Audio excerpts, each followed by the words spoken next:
Hello, everyone. Welcome to our Zoom meeting.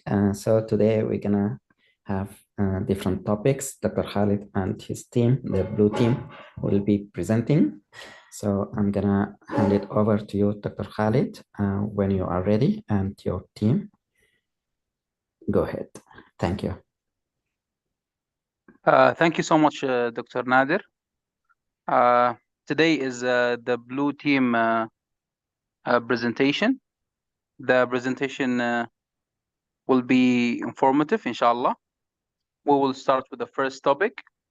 The first topic will be dementia. The presenter is Dr. Nidhal and Dr. Nihal.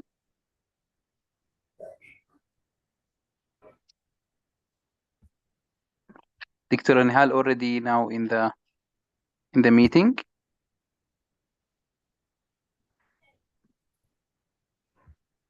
I'm going to share the screen just to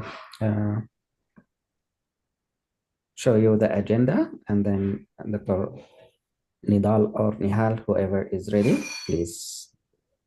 Hello, everyone. Hello, Dr. Nader. Hello. Actually, Dr. Nidhal will start the presentation and I will continue after her. Okay. Hello, Dr. Nader. How are you? Good, thanks. How are you, Dr. Nidhal?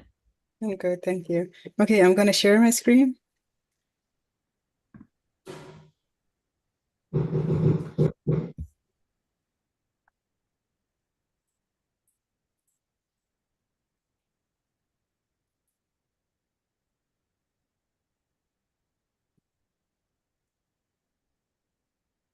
Okay, is it clear? Like, could you see my screen?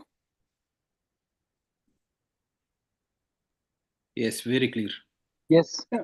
Okay, sounds great. So let's start. Hello, everybody. Good morning, good evening, good afternoon, wherever you are. We are going to talk about dementia. Me and my colleague Nihal, we are going to talk about dementia. For today, I'm going to start. At the beginning, let's define dementia. What do we mean by dementia? So dementia, it is not a disease. Let's just agree with this. It is not a disease. It is not a specific symptom. It is not a specific sign. It is a general term that represents a group of diseases, a group of illness that may affect our thinking, our cognitive behavior, reasoning, personality, mood, behavior. So all these together may cause dementia. This means that there are other diseases may lead to dementia, and it's not a specific disease. The decline in mental function interfere with your daily life and activity. All this could be one of the representation of dementia. Another thing, it is very common in elderly people, and they found that above age 85, they found that 50 of the people, they are getting dementia. That's why it is a very important topic in our geriatric fellowship. Okay. For the clinical presentation, as we said, the main thing you will find that there is a cognitive changes, there is a memory loss, which is usually noticed by someone else.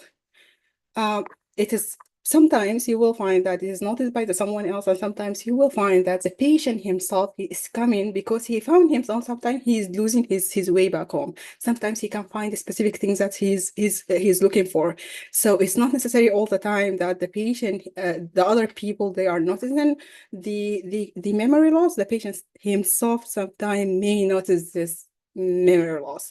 Another thing, it could be associated with psychological changes such as a personality change, depression and anxiety, agitation, inappropriate behavior, being suspicious, like known as paranoia, like have some paranoid behavior, paranoid characteristics. Or he may sometimes see stuff which is just being interpreted as visual hallucination, which is come with one type of dementia, and we are going to talk about it. Another thing, we said one of the psychological changes that the patient may come with is the depression. It's the most important in the whole changes. Why? Because the depression itself is called, we call it pseudo-dementia, because the patient with the depression and the patient with the dementia himself may have a symptom similar to the depression, but you won't find it very typical to depression. That's why once you diagnose a patient with dementia, you need to exclude the depression first. I'll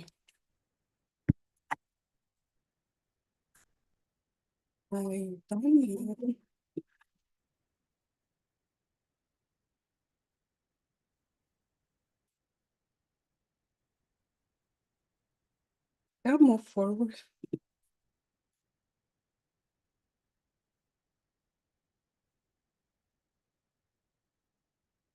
Oh, sorry. My slides were not changing. It's okay. So at the beginning, I'm going to talk about the type of dementia, which is dementia, as we said, is an umbrella of too many symptoms and signs, and the types of them, Alzheimer's. So if you look at it, Alzheimer's is the most common type of dementia in elderly people.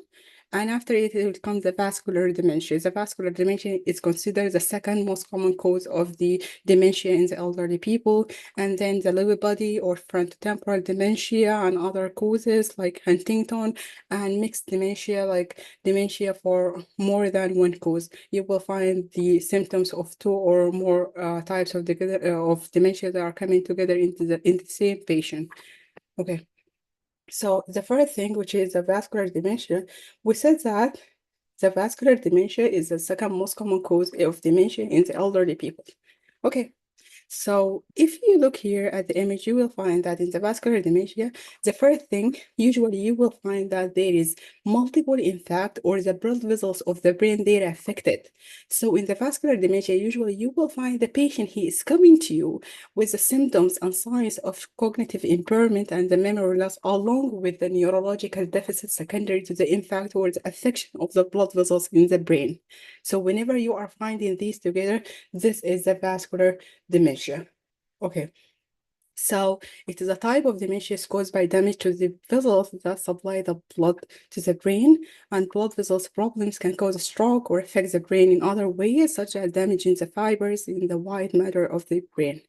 The most common symptoms of the vascular dementia, problem with the problem solving, and slow thinking, loss of focus and organization, and they tend to be like noticeable that memoryless. But as I said, in the vascular dementia, due to the affection of the blood vessels that supply the brain, you will find that there is a neurological deficits along with the symptoms of dementia itself, which you won't find it in the other types of dementia. Okay.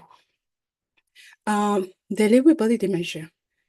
So in the Lewy body dementia is one of the most common type of dementia, and most symptoms include acting out dreams in sleep. This is the first thing, along with the visual hallucination. The third thing, you will find that they have a symptom similar to the Parkinsonism. Okay, so symptoms also include problems with focus, attention. Other signs include uncoordinated or slow movement, tremor, and stiffness, known as Parkinsonism. They are telling you, like, whenever these symptoms they are coming for more than 1 year, like the symptoms of dementia, they are coming for more than 1 year, then it is Lewy body dementia. It is not. If it is more than 2 years, the whole Parkinson symptoms and signs from the slow movement, the whole symptoms of the tremors, bill rolling tremors, the stiffness, and the bradykinesia or the symptoms of Parkinson's, they are coming for more than 1 year, then it is Parkinsonism and it is not Lewy body dementia. Okay. Frontotemporal dementia, it is from its name, it is frontotemporal. This means that it is a dementia that's coming after the affection of the frontal and the temporal lobe. That's why you will find that those people, they have a dementic feature, like memory loss, cognitive impairment, along with the personality affection. So the main thing, they will find that their personality got affected. They have problem with thinking, with judgment, their language, and sometimes since the temporal lobe, or even also like it may get affected as well. That's why you will find in very rare cases they may have a movement disorders as well.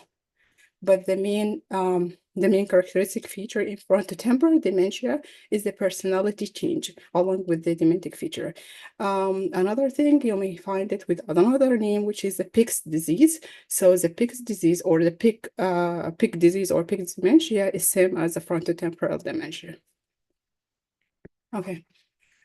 Mixed dementia, as we said, like sometimes you will find in a people who are elderly, you will find the symptoms of dementia. Like let's say you have found an 80-year-old male presented to you with visual hallucination along with the monoplegia or hemiplegia, along with another thing, which is early memory loss.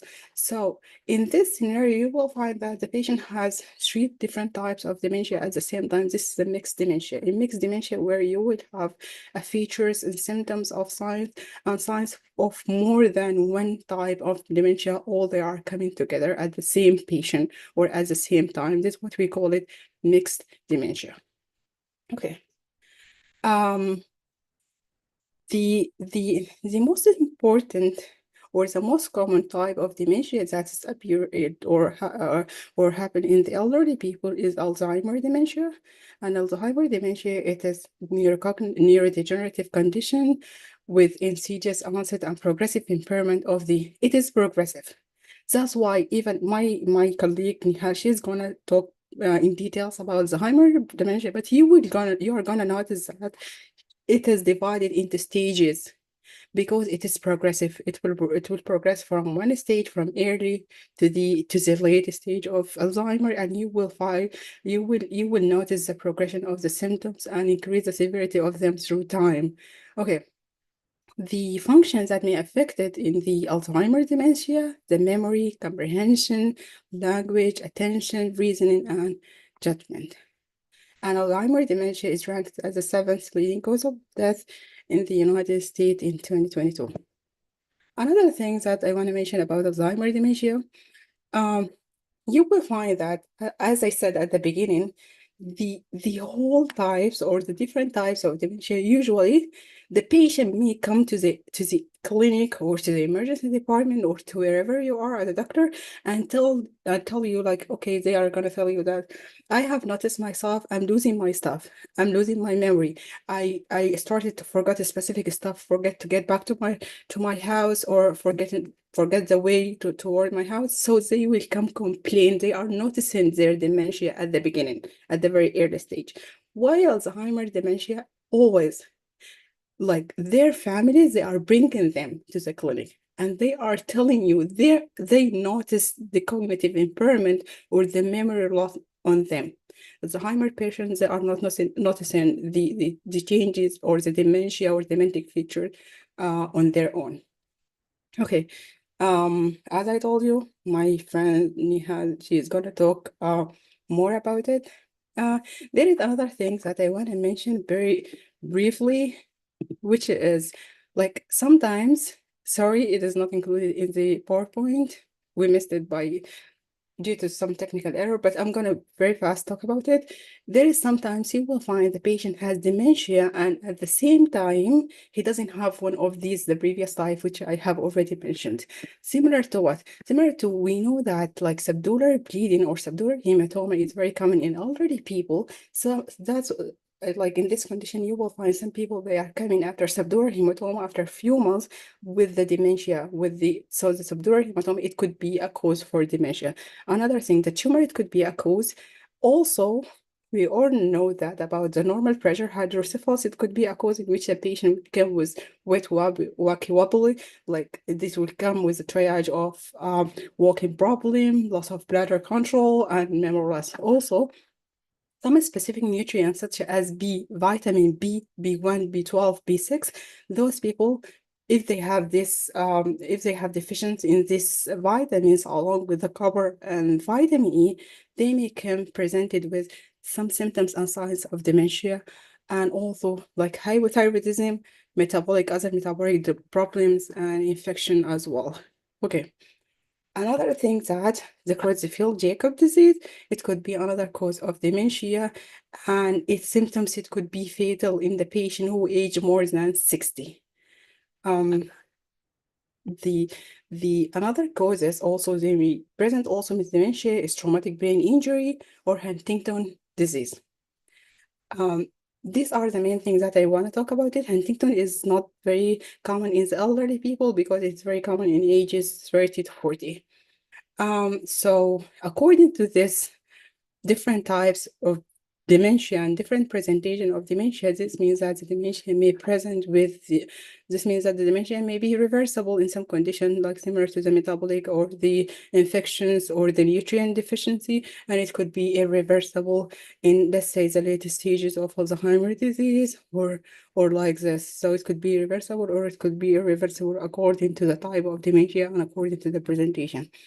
Now I will let the stage to my colleague Nihal to continue this. She's going to talk in details about Alzheimer's disease and about the method for the management and for the investigation.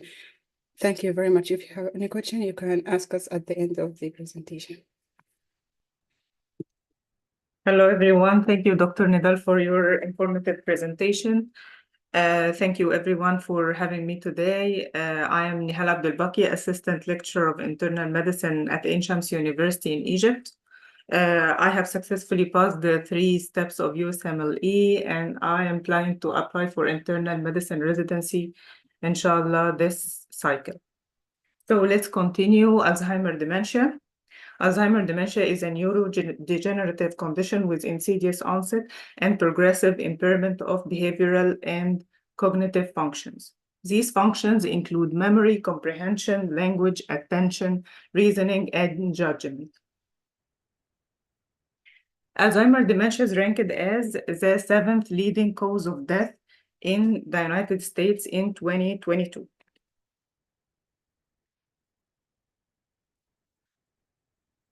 Okay, let's move on to the pathogenesis of Alzheimer's dementia.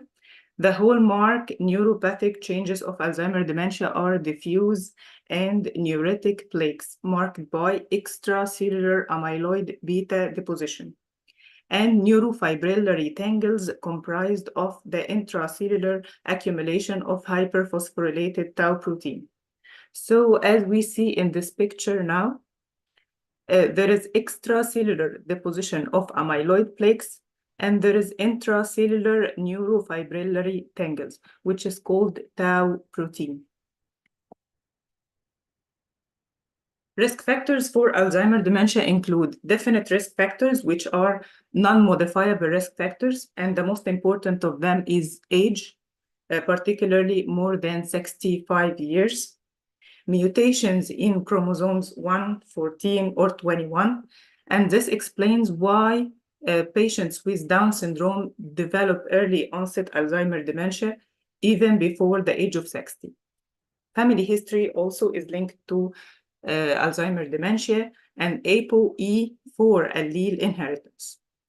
Regarding other possible risk factors, and we can call them also modifiable risk factors, include head trauma, sedentary lifestyle, and late onset major depression. And this is very important because major depression can present with the clinical picture of Alzheimer's dementia. And interference with antidepressants at that point may reverse the clinical picture of the patient, but later on the patient has high risk to develop Alzheimer's dementia. Cardiovascular risk factors also are related to Alzheimer's dementia, and some medications like benzodiazepines and anticholinergics. Let's move into some important differentials. So what's the difference between normal aging, mild cognitive impairment, and Alzheimer's dementia? Okay, the common between the 3 of them is memory loss. But regarding normal aging, the memory loss, it doesn't affect the daily living. So it's memory loss plus not noticeably disturbing your daily life, not affecting your ability to complete tasks as you usually would, no difficulty learning and remembering new things, no underlying medical conditions that's causing your memory problems. Regarding mild cognitive impairment, it's memory loss plus difficulty speaking and disorientation, but they are not so severe that they interfere your normal daily functions and routines. For example, like a patient has increased forgetfulness and doesn't find and have difficulty in finding the suitable words in conversations, have difficulty in learning new objects, but doesn't affect his daily living. He's taking his medications, he knows his address, and he pay his bills. And this is completely different from patient with Alzheimer's dementia who has severe memory loss that's affecting his daily life and the ability to stick to his normal routine. You are finding it difficult to learn new things, to complete tasks you are familiar with, and others close to you are also starting to notice changes in your abilities.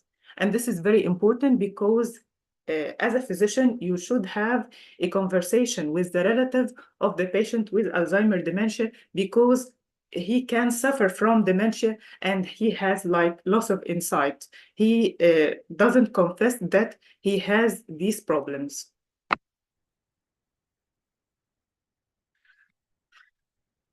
So let's explain how to deal with a case of Alzheimer's dementia as a physician through this typical case scenario. A 75-year-old man with a medical history of hypertension, diabetes, ischemic heart disease, who resides alone, visited the office with his nephew. They reported concerns about his worsening forgetfulness, particularly regarding recent events. 3 weeks ago, he was unable to recall his home address while being outside. The nephew also noted that the patient has recently become neglectful in taking his medications and frequently forgets to pay his bills. So in brief, this is an elderly patient, 75 years. He has multiple comorbidities and he has memory loss that affects his daily living. So we are guided by this clinical presentation that this patient may have Alzheimer's dementia. After taking history from the patient and his relative and having long conversation to know the other symptoms, we have to do a clinical examination that includes general examination and, of course, a neurological examination to exclude if he has any lateralization signs, any neurological signs that's related to other neurological diseases. And it's very important, as we mentioned before, to make screening for depression because depression in elderly patients has the same clinical picture of dementia. Cognitive assessment, of course, it's very important. We use the commonly used tools like the Many Mental State Examination and the Montreal Cognitive Assessment. After that, we can guide the patient to make some investigations, including lab investigations like the CBC, complete metabolic profile. TSH is very important here because we want to exclude dementia related to hypothyroidism. Vitamin B12, because also vitamin B12 deficiency can present with the same clinical picture. VDRL in some patients if we are suspecting syphilis. Regarding the imaging, we can do non-contrast CT or MRI, may be considered to identify cortical and hippocampal atrophy. As we see in this CT scan, there is enlargement of cerebral sulci and dilatation of the ventricles and loss of gyral volume. For patients in whom diagnostic certainty is low, clinicians may consider specialist referral and additional testing. Functional neuroimaging, such as PET, can show changes suggestive of Alzheimer's dementia, usually asymmetric bilateral temporal parietal hypometabolism with routine tracers like FDG. This is not routinely used. The PET CT or the PET scan is used in the patients with low certainty. Other tests, they are commonly used in research more than in dealing with the patients in our office. CSF examination that will include low amyloid and high tau levels. Genetic testing also may be reasonable, usually for young patients with a history of first-degree relatives with young onset dementia. Okay, let's move on to the treatment. We have non-pharmacological treatment and pharmacological treatment. The non-pharmacological treatment include cognitive training and activities such as reading and playing cognitively engaging games like chess and bridge may help maintain cognition and function. However, frustration and stress from challenging tasks should be avoided. Music or art therapy may help maintain cognition or improve quality of life. Psychotherapy, using the personal history of an individual's early life stories and events, may improve psychological well-being. Pharmacological treatment, before stating the different medications used in this condition, I have to introduce to you the hypothesis of the neurotransmitters in the brain that's related to Alzheimer's dementia. Alzheimer's dementia, the neurotransmitters in the brain, like the acetylcholine, it's decreased, and the neurotransmitter glutamate, which is an excitatory neurotransmitter, its activity is increased. Okay, so our target now is to increase the amount of acetylcholine and inhibit the glutamate neurotoxicity. To increase the amount of acetylcholine, so acetylcholine esterase inhibitors are useful, like galantamine, rivastigmine, and domperidone. And to inhibit the action of glutamate, we use NMDA glutamate receptor antagonist, which is called Memantine. This is the end of my slides, sorry. So thank you so much. I hope they were useful for you. And now going back to Dr. Khaled. Thank you so much, Dr. Nihal and Dr. Nidhal, for the informative presentation. Now we will go for the next session with Dr. Einas about chi-square. Are we ready, Doctora?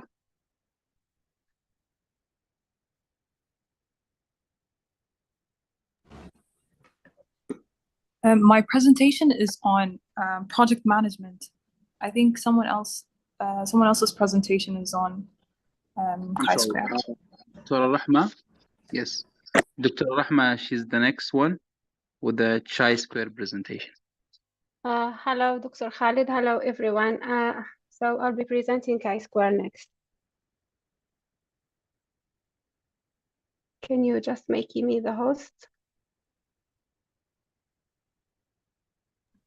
Try it again, please. You are the co-host now, Dr. Rahma. Okay. So I just share my screen.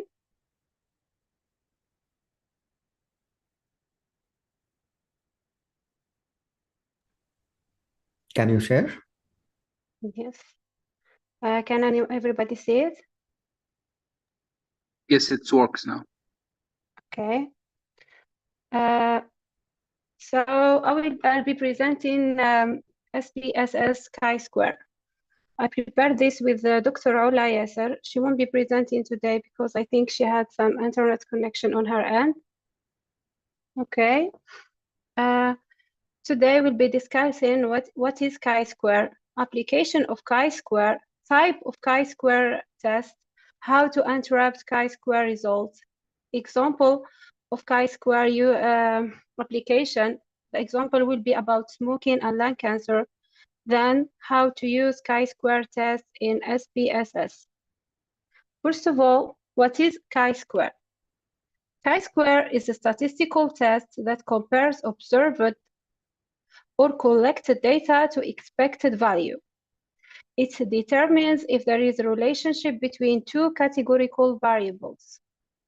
Categorical variables are variables that can't be measured, like gender or smoking status. Then categorical variables are organized in a contingency table. Okay, so overall, the purpose of this test is to determine if there is a difference between observed data and expected data is due to chance, or if it is due to a relationship between the variables being studied. For example, is our new medication effective against fever or not? Do parents with blood type O always give birth to children with the same blood type? Next, we're going to discuss application of chi-square. So chi-square can be used in clinical trial to establish is there a relationship between a treatment and the remission. In epidemiology, can be used to measure the exposure and the outcome, meaning a risk factor and certain disease. In genetics, it can be used to measure how an expected or observed genotype in a population related. In quality assurance, meaning in a healthcare setting, it can be used to study a causative relationship between a complication and readmission rates. Maybe it gives us a chance to do some improvement. In public health, we can be used to study, for example, the effect of certain vaccine against certain disease. In diagnosis testing, it can be used to evaluate the performance of a new diagnostic testing. Now, type of chi-square test. Chi-square test we have two types, chi-square test of independence and chi-square test of goodness of fit. First of all, chi-square test of independence. It's used to detect if two attributes being tested are associated or not. For example, we can use chi-square test for independence to determine if there is an association between smoking status and incidence of lung cancer. Here in this example, we want to study the association between a risk factor, which is smoking, and a health outcome, which is a lung cancer. Next, chi-square test for goodness of fit. So this type of test is used to compare the theoretical or expected distribution with the observed distribution. For example, we can testing of some genetic theory that claim that children having one parent of blood type A and the other of blood type B will always have the blood group as one of three type A, AB, B, and the proportion of these three type will be an average of 1 to 1. In this example, the two variables are being compared are the type of blood A, B, and B with a proportion of 1 to 1. This is the theoretical variables. Then we are going to draw or collect data about the expected rate of the type A and B, then compare between the two. Now we arrive to how to interrupt chi-square results. First of all, we state the hypothesis. We state the null hypothesis. There is no association between the categorical variables. Then the alternative hypothesis, which state there is an association between the categorical variables. The second step is to conduct chi-square test. We collect and organize data into a contingency table. After that, we calculate expected frequencies. Now, this is the formula that we use to collect chi-square. I'm sure that a lot of us are familiar of this formula from med school. So chi-square test, chi-square is equal to the sum of the square of the difference of expected frequencies minus observed frequency divided on the expected frequencies. Here, this is the sum O is for observed frequencies, E for expected frequencies.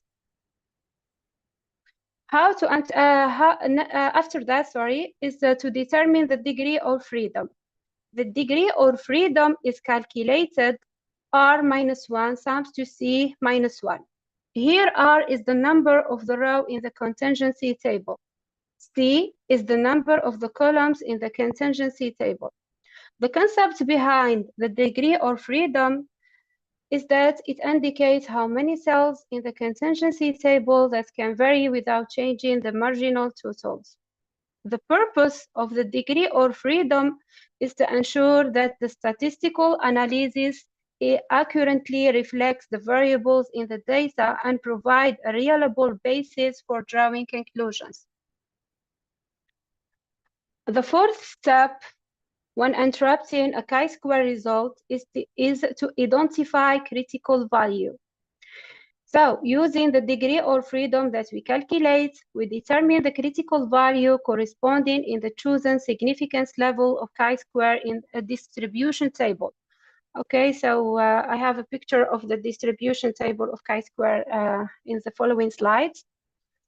After that, we compare the chi-square statistics with the critical value. We have two situations. The first one, if chi-square is bigger than the critical value, then the alternative hypothesis is accepted, and the result is statistically significant. On the other hand, if chi-square is less than the critical value, then the null hypothesis is accepted, and there is no statistical significance between the actual and the expected value. Okay, so the 6 steps is to interpret the p-value. We calculate or obtain p-value and compare it with the chosen significance level alpha. If p-value is less than p-alpha, then the alternative, then the null hypothesis is rejected, and we say that there is no significance relationship or difference. If p-value is bigger than alpha, then the null hypothesis is accepted, and we draw a conclusion that there is no significance relationship or difference. At the end, the 7th step is to draw the conclusion based on the data that we have. Now we arrived to our example about smoking and lung cancer. So the first step in this example is that we know that is there an association between smoking and the incidence of lung cancer. So our two categorical variable here is smoking and lung cancer. First of all, we state the hypothesis. So the null hypothesis states that there is no association between smoking status and lung cancer. And the alternative hypothesis states that there is an association between smoking and lung cancer. We choose a significance interval level alpha. We choose in this situation alpha equal to 0.01. Okay, the second step is to collect our data. So we gather data on smoking status, smoker versus non-smoker, and lung cancer incidence. Yes, for people who have lung cancer, and now people who doesn't. For a sample of 200 patients. Now we drew a contingency table. Here, the contingency table shows the observed value, meaning the actual value that we draw from our data that we collected. We see we have in this column the non-smoker. For example, here we have non-smoker, 20 non-smoker had lung cancer, and 80 smoker who had lung cancer. And the same thing for the rest of the cells. Another column is for the total of every row and in every column. Now we draw another table of expected value. You can see here, this is the expected value that we can calculate from using the totals of each row and each column. So here, the expected value for people with the lung cancer who are non-smoker. We sums the total of people who are non-smoker to the people who had lung cancer, then we divide it on the overall total. So we sum 300, 200, we divided of 500. We end up with 60. So 60, we expect that 60 people who are non-smoker to have lung cancer. And the same thing for the rest of the cells. Okay, now we organize our data into another table. So to ease our calculation. Okay, so this is a column for the observed value from each table. This is a column for the expected value.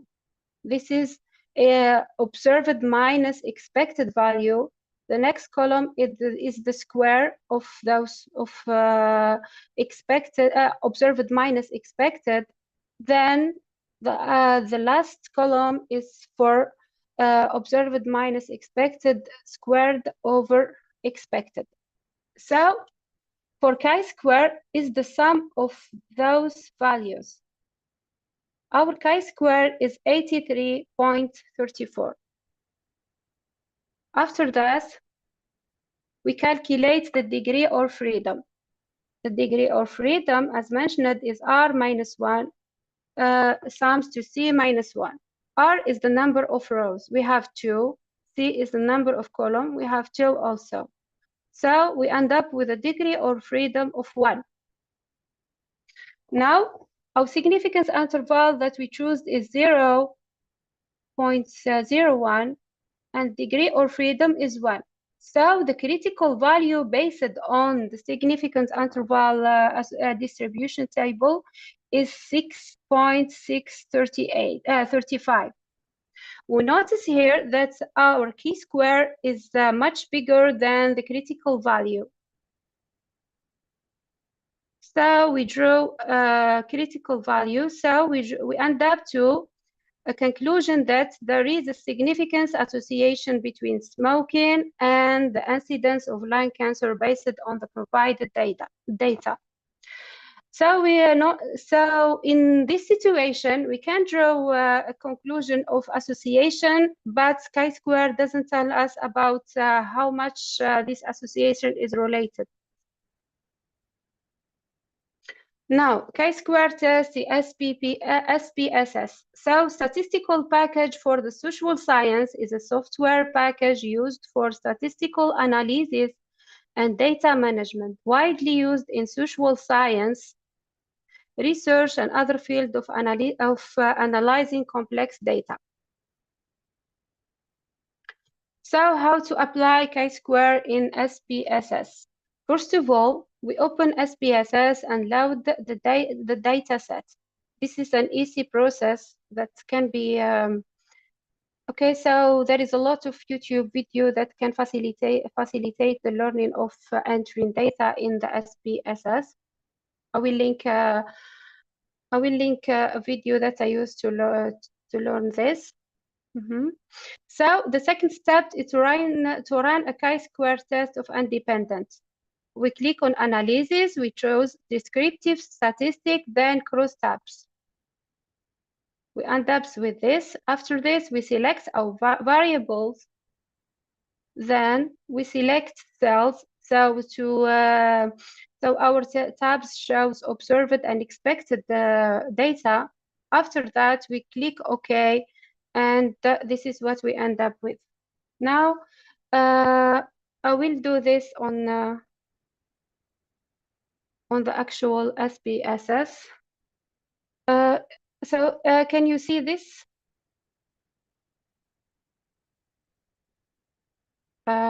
Sorry.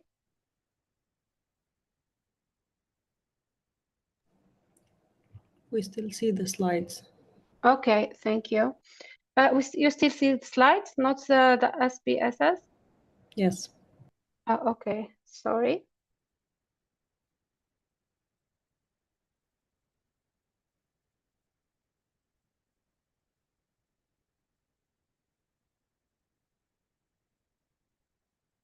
Okay. What about now? Yes, now it's, yeah, it's different. Okay, thank you. Okay, so this is our data entered in the SPSS. We go to we have here a column for the two variables, smoker and lung cancer. We go to analyze. Okay, then descriptive statistics. Then after that, two crosstabs we have here. So let me, sorry. So we end up with this. Then we choose in the rows the first variables, which is lung cancer, then the smoking status in the columns. After that, we go to to statistics. We choose chi-square, we press continue. Then we go to cells. We press on observed and expected data, so our tabs show both of them. Then we press continue. And finally, we press OK. Now, this is what we end up with. Before we interpret those results, we look at here A. If you can see 0 cells mean 0.2 have expected count less than 5. So in order to accept the interpretation of SPS, this condition must be fulfilled. Okay, then the value of chi-square is 3.115. The degree of freedom is 1, and the the significance interval is 0.076. Actually, in this example, those statistics are not significant because it is more than 0.05, maybe because I did a mistake by entering the data or something. But overall, this is the way to calculate chi-square in SPSS. Okay, this is our presentation. Thank you so much. Thank you so much, Dr. Rahma. If anyone have a question, please write it down into the chat. Then we're going to answer it at the end of the session. Now we are going to move to the next presentation with Dr. Einas Tahir about project management. Hello, everyone. Hello, Dr. Nader, Dr. Khalid, Dr. Namariq, and all the fellows. I'm Dr. Einas Tahir, a graduate at the University of Khartoum, Faculty of Medicine, and I'll be presenting today the topic on project management. Dr. Khalid, can you please make me a host?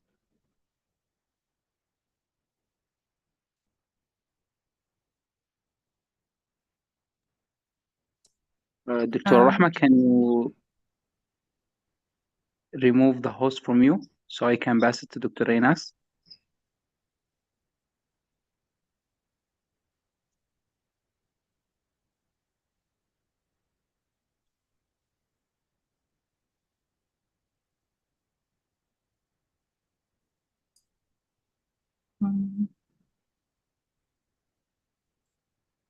I still can't see it.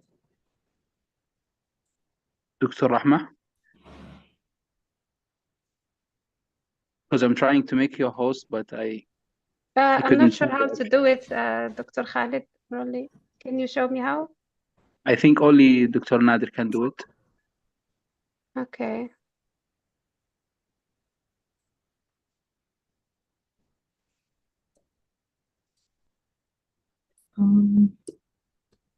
Should I be sharing the content? Share screen? Okay. Yeah, try to share screen. Okay.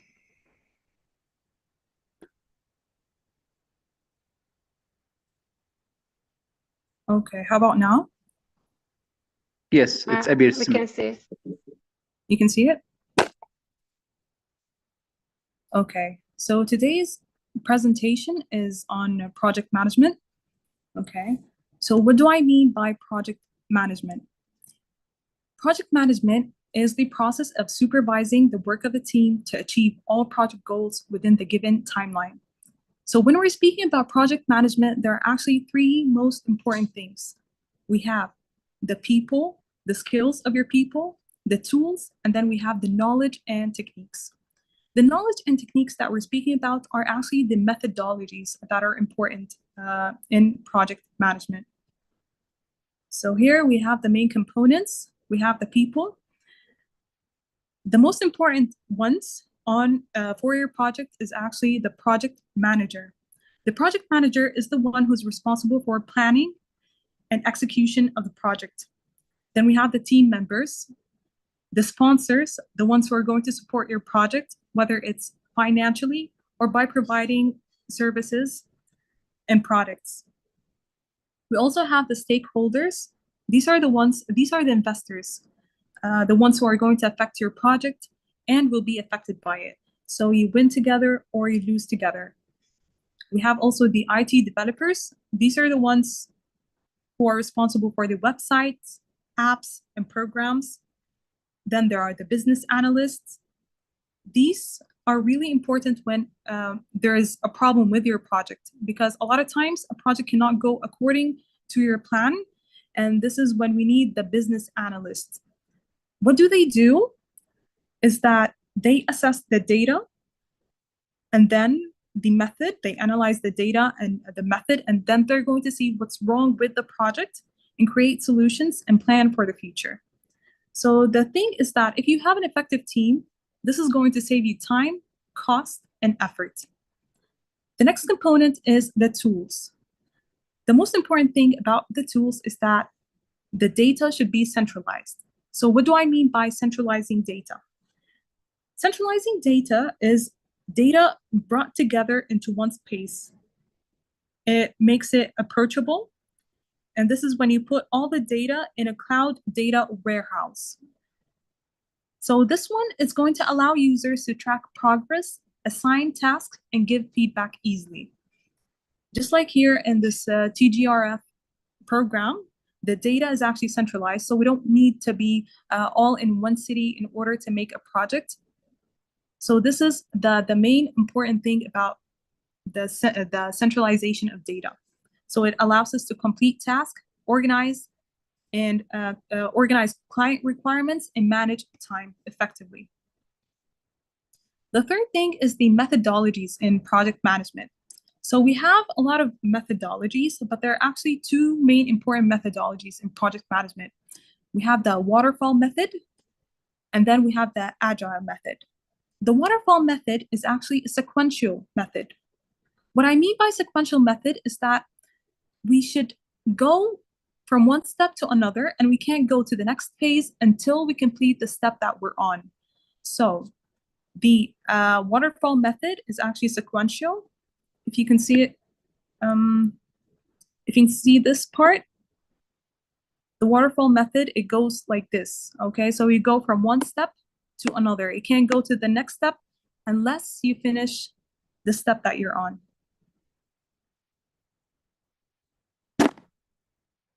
Okay, so this is the waterfall method. The waterfall method is actually used for short, predictable projects where the project requirements aren't going to change. Then the second thing is actually the agile method. The agile method is used for creative projects. The term agile method was created by software development industries, and it has, when a project has different phases, the agile method is going to work in a parallel pattern in order to achieve and finish and execute the project. So we have continuously continuous improvement for the product in order to achieve the final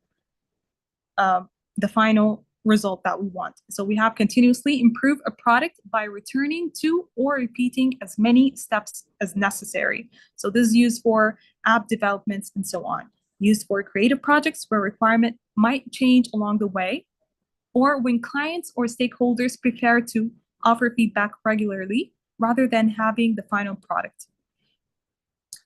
Next, we have other methods. We have the hybrid method. This method uses both the waterfall method and the agile method. So a lot of times a project, we can start the process of initiation and the process of planning using the waterfall method, because these are actually predictable. But when it comes to the creative part, the execution part, the parts that we need a lot of repetition in order to form the final perfect result, we're going to use the agile method, okay? We have also other methods. We have the Scrum, the Kanban, and the Lean method. Next, we're going to speak about the project management skills. Okay, we have a lot of skills that are really important in your project, and this is going to make your project more powerful. So we have the project initiation. The most important thing is that you need to define your why. Why are you doing this? The goals of your project. It should be achievable and specific. So you should define the scope, pick your team, know your resources, and hold a kickoff meeting. This is the most important thing about the project management, which is the project initiation. Next, we have the budgeting.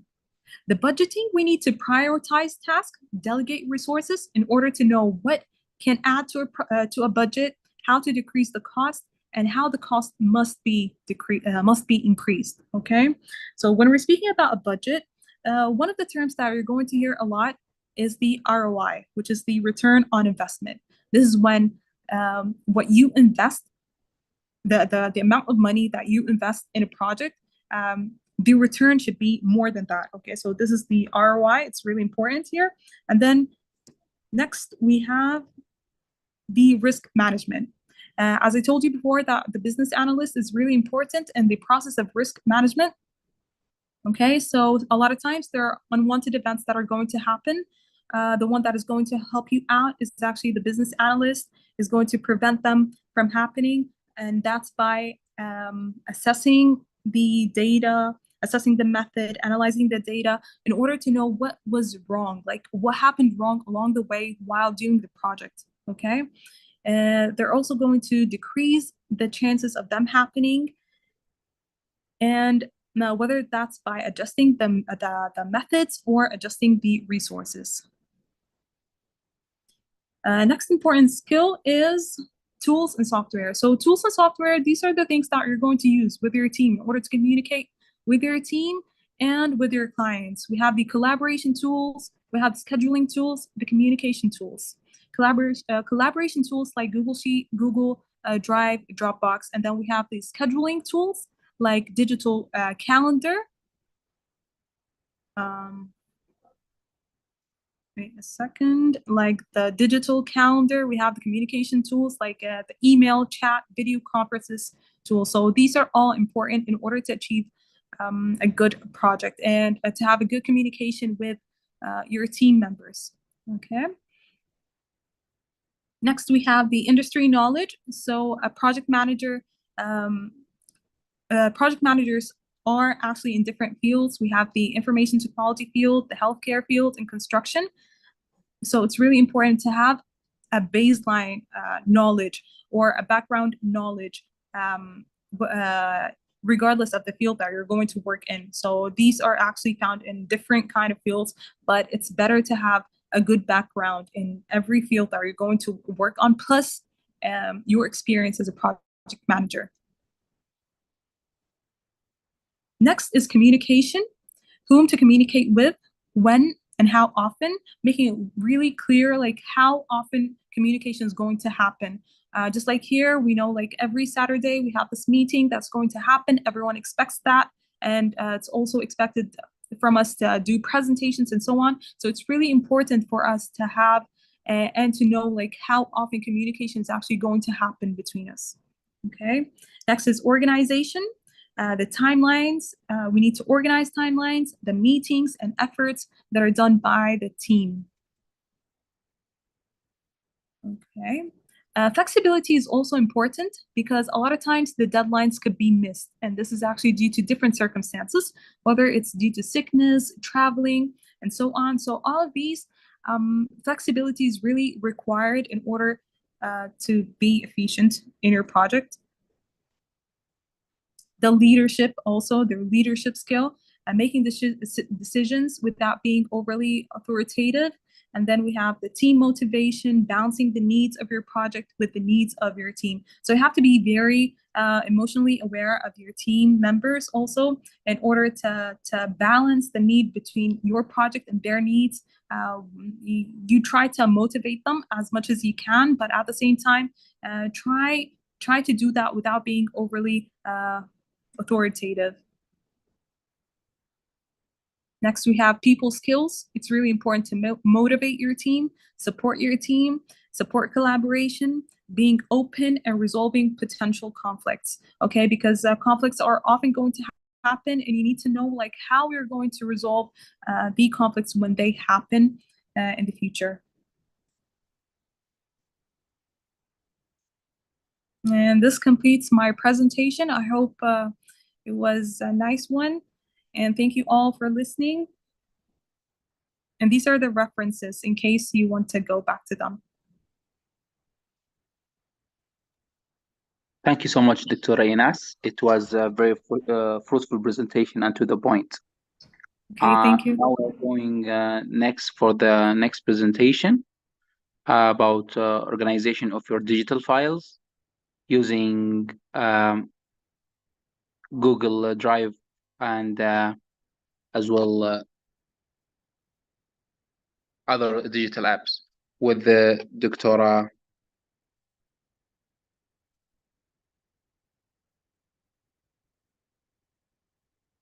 Alhaj. Hello, everyone. Dr. Khalid, I'm here. Can you make me the host so we can start? You can share your screen immediately, as Dr. Einas did. Okay. So can you see my screen for now? Yes. So hello, everyone, and good evening.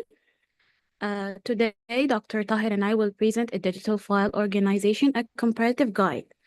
Firstly, I would like to thank Dr. Nadir and the audience for this great opportunity.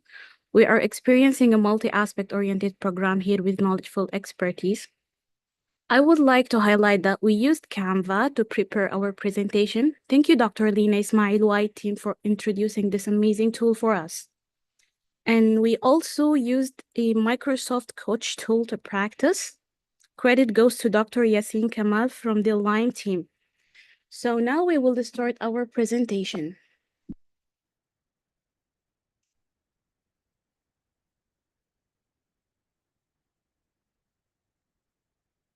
So our agenda for today is Introduction to File Organization, Google Drive Overview, Key Features and Usability, Microsoft Outlook Overview, Key Feature and Usability, Google Drive versus Microsoft, a comparison guide, and lastly, choosing the right tool.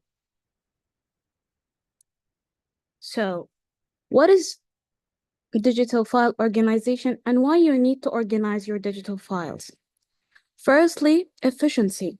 When you're implementing a logical and consistent way to organize your file, this would increase your productivity. Data security. When you have organized file structure, this will allow user to backup, store, and protect important files from accidental deletion and unauthorized access. Thirdly, collaboration. When your files are well organized, this can be shared easily back and forth between coworkers, and this will lead to a better workflow management. Lastly, accessibility. With files spread across different media, you won't have any centralized control over them. When you're keeping your data files organized, this will boost your accessibility. So I will start by talking briefly about Google Drive, and it's well known for all of us. But basically, what is Google Drive? It's a cloud-based storage provider served by Google. Still, what does it mean to be a cloud storage provider?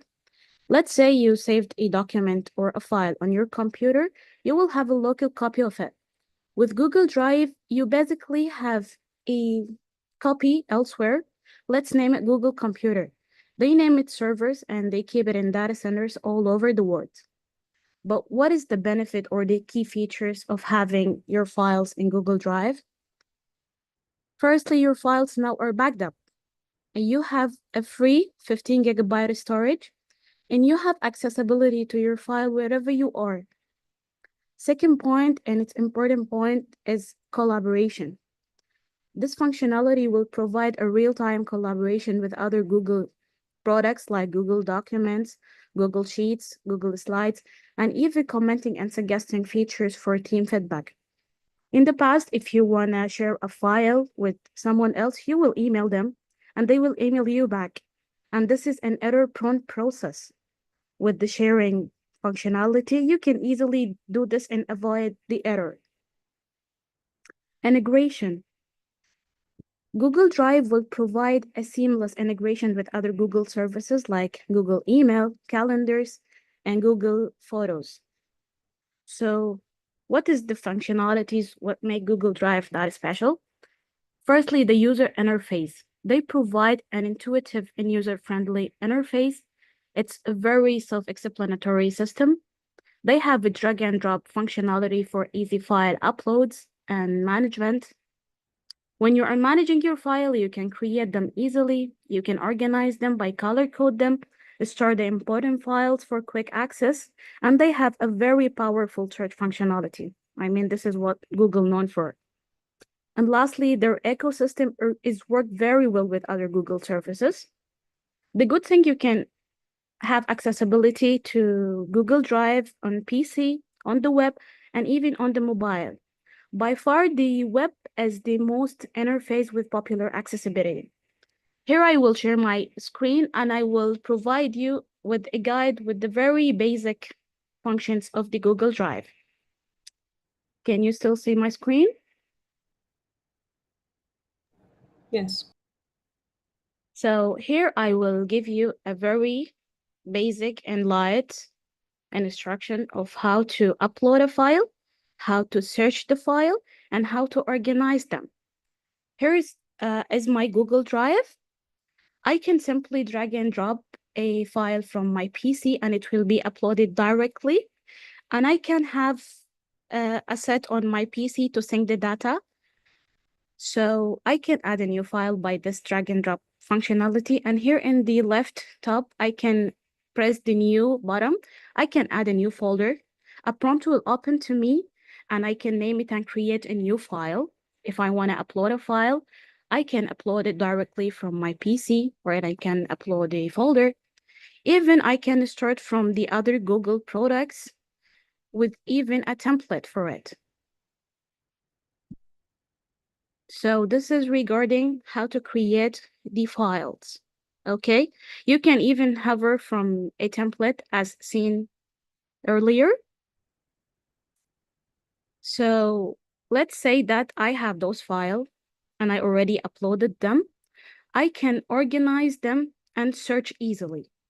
Google have a really good searching engines. Here in the search bottom, I can type every single word. Let's say I write prune. Here I will have not only Google document, but every file or even picture that have this word in my drive for easy accessibility. They can even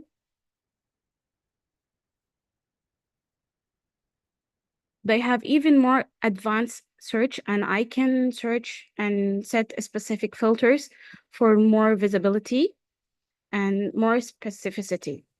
Let's say I want to organize the files, okay? We can organize them by last modification, and I can organize them by the people who I'm sharing with. That is the thing we are going to talk about a bit late, and even by the type or the location. I can even toggle back between the list view and between the grid layout, so for better visibility of my contents. If I select a specific file, I will have a control panel. I will walk you briefly with their features, and they are very self-explanatory and so simple. Here you can share a link. This is what made it very nice app. You can add anyone, you can limit their access, and you can copy the link. You can delete them, this is a move button. Let's say I have a file or a document in a specific file and I want to move it to another one. I can simply move it. I can delete it. On here in the detailed icon, I can open it with a preview with Google Docs or even with other suggestion. You can download it back to your PC. You can rename it. You can have a copy. This is the share functionality as we discussed earlier. And here's the thing, we can organize them by adding a star or adding a shortcut for better accessibility. There is also here in this, you can find your detail for the file, the activity, and I will explain the activity here. So let's say I'm sharing this file. Here are the details, who have the access and the file details, storage, and so on. And the activity, this is my activity and the activity of the people, they already shared this with me. And to be for sure know what we are sharing, we will have this icon here next to the label, and it will provide you with the other people already with you on this file. And this is your trash. It will be emptied automatically every 30 days.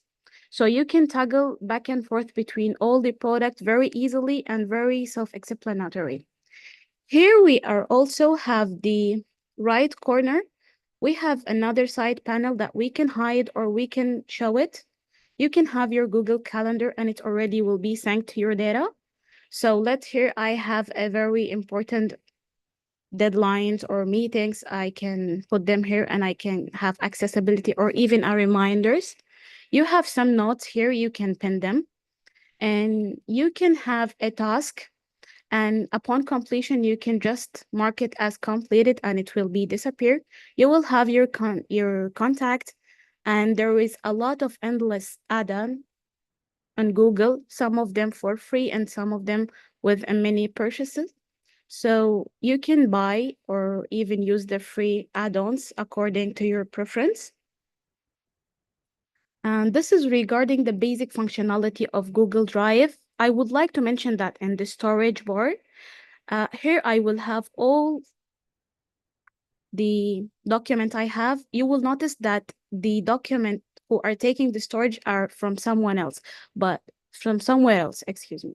But if I use the Google Docs sheets or slide, they will literally consume 0 kilobytes. And this is for the benefit of us. You can even get more storage and buy it from here. So it's a very self-explanatory system. You can even have many more accessibility and functionality as we discussed earlier. And it's user-friendly, as I mentioned before. So this is regarding Google Drive. And I will handle the part for my colleague, Dr. Tahir, and he will continue from here. For any question, please write it in the discussion bar below. Thank you for listening. Thank you, Dr. Mona. Could you just make me the host, please? Tahir, I guess you can share your screen directly as mentioned before. Okay, hello everyone. Thank you for being here today. My name is Dr. Mohamed Alasfari, and I'm excited to share some valuable strategies for organizing not only your digital files, but also your life. So first of all, what is Microsoft Outlook? Microsoft Outlook is the preferred email client that we use to access our email accounts. It also includes contact, calendaring, and task management functionalities. Companies can also integrate Outlook with Microsoft SharePoint platform to share documents, project notes, collaborate with the colleagues, and send reminders, schedule meetings, and assign tasks to employees. I would like to mention it's also a free platform in Microsoft Office. In this slide, these are the features that we can find in Outlook, and I will discuss each and every term briefly. So I will go to, first of all, I will go to this email I created. So I apologize if I cannot demonstrate all the things on this email. So here we have our inbox, junk mail, drafts, sent items, deleted items, archive. These terms, I think we all know what are these terms means. But I'm gonna mention them briefly. So inbox, in inbox we store our received emails, and we can also categorize our received emails in different folders to access them more easily. The drafts is where our incomplete emails, and junk emails, we store useless emails and mails by blocked users. Deleted emails, we store them in trash, and sent emails, we store them in, we use sent emails. It stores the mails that's sent by us to others. We also can recover the deleted mails till 30 days from deleting them in the trash folder. Now, for me, I use Gmail basically, but I found a really valuable information in Outlook. So who knows, I might change to using Outlook in the future. First of all, let's use this email, for example. We can try to put a flag on the email that we need to check it like tomorrow, this week, or next week. It will help us recognize the important emails. We can also use the categorization. For example, here I can do blue, green, orange, or I can create my own category. For example, here we can put the geriatric fellowship. And now I can see which emails I need to review because a lot of us get a lot of emails daily. Another thing that I figure out when trying to create a new email, you can use a signature or add a business card. For example, I created a new email, and here I can create a new email, and it will give me this signature. You can add it here. You can put whatever signature you need to do, and you can add also a multiple signature, and you can use them. One thing also that I found really amazing is the rules. You can add a new rule. For example, we get a lot of spam emails, a lot of unwanted emails, so we can like do delete, add an action, delete, and we can select from, and we can type here the specific email that we are receiving a spam email from. So these are an amazing features that can help us not only save our time, but also help us to be more efficient in our workflow. Also, we can do high importance mark in our emails, and for the other emails, we can put a low importance to save time.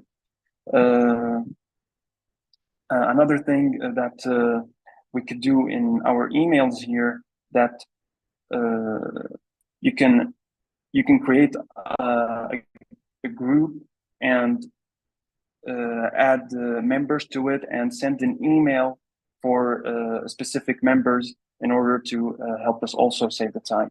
The next thing I want to talk about here is the calendar. The calendar is a scheduling component of Outlook, which is fully integrated with email, contacts, meeting, and other features. We can create appointments and organize meetings and view group schedule and much more. We can also send our calendar and share it with others through emails.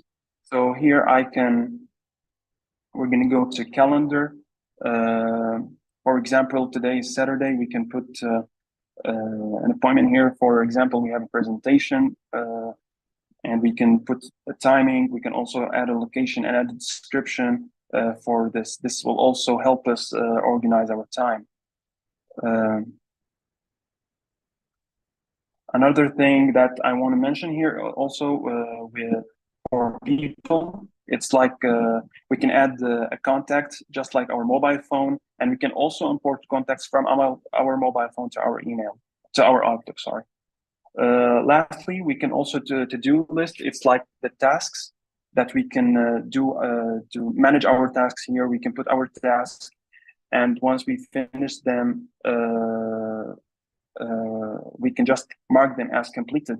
We can also assign other tasks for other people. For example, here you can also write a presentation and you can add it.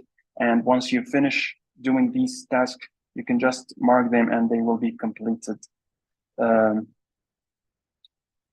Other things that we can find on the Outlook here is the Word, Excel, and PowerPoint. And I think this we can talk about for several hours about these things, but I'm not going to talk about them today. I think we might talk about them in the future, or I think we did one webinar about them before.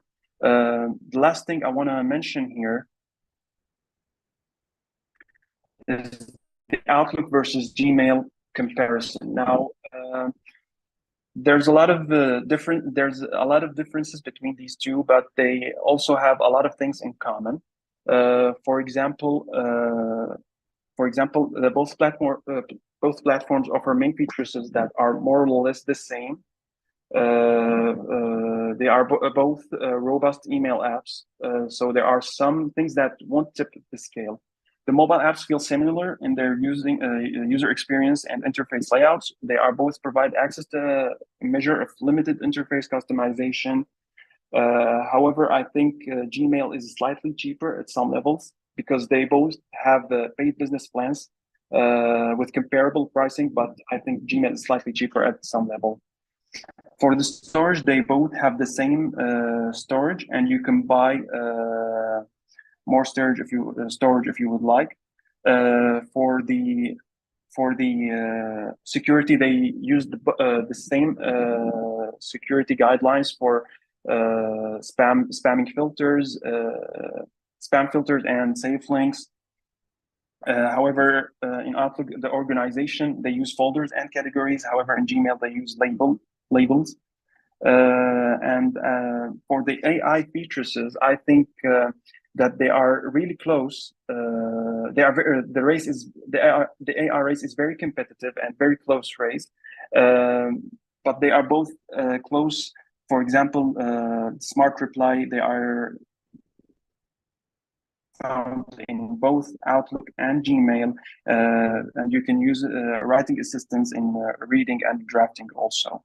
Last thing I want to mention here is that the ads, for me in Outlook, the ads are really annoying.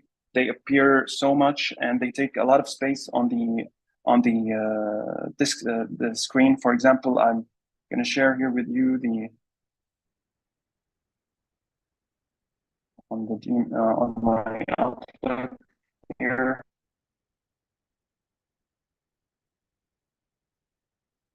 Okay, I think I have a screenshot for it.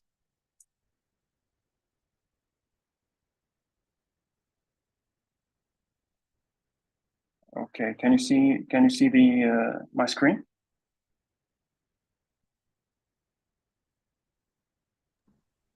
No, I think you need to unshare and then share the whole window. Yeah, sorry. I think now you can. Yes. Yes. Yeah. For example, in the Outlook, as you can see here, the ads take a huge amount of the screen. If you're using a small screen for iPad, maybe. Whereas in Gmail, as you can see, it's only just one line. So I think this is also something that we could look for. And that is this is the end of my presentation. I'm gonna let Dr. Mona continue the slides. Thank you.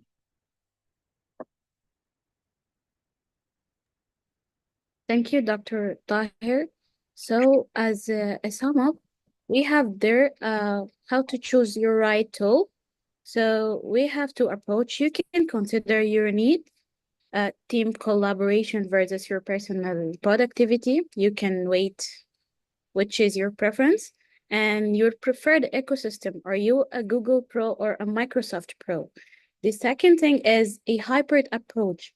You can use both tools for different purposes, like you can use Google Drive for collaboration and for file storage, and you can use Outlook for email and task management. And that's it for today. For any question, you can just write them on the chat box. I would like to share a name of a guy in YouTube. Please note that I'm not incentivized for this or promote it, but he has a lot of videos for the technical issues in the apps, and he's very updated.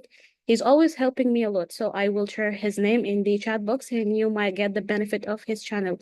Thank you for listening. Thank you so much, Dr. Amuna and Dr. Mohamed, for the informative presentation. It was very fruitful. And now we're going to move to our final presentation for today about oral cancer with Dr. Wala.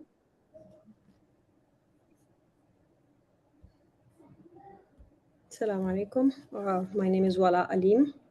Today, me and Dr. Wafa will be presenting about oropharyngeal cancer. I hope you guys can see my screen. Okay, so today we're talking specifically about HPV-related or positive oropharyngeal. Dr. Wala, can you share your screen? Can you share your screen? I did share. Let me check. I did share, but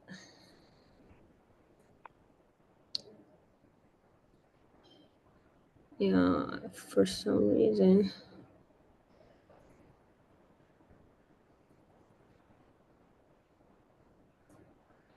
Okay, yeah. Okay. Let me see if you can see when I share the. Can you see? Yes. Can you see the presentation or the meeting? No, the screen. You already shared the screen. Okay, because I can't see. Okay, can you see the presentation tab? Dr. Khalid? We cannot see the slides yet. Okay, that's what I'm talking about. But I think you didn't tap on the oral cavity. You tap on it, we can see it. I did, actually. There's something wrong. So can Dr. Khalid show for you the slides?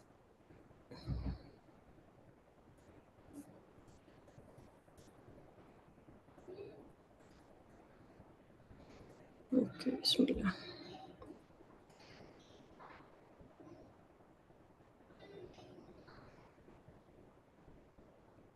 I'm clicking on like share entire screen, but when I click share, it doesn't show.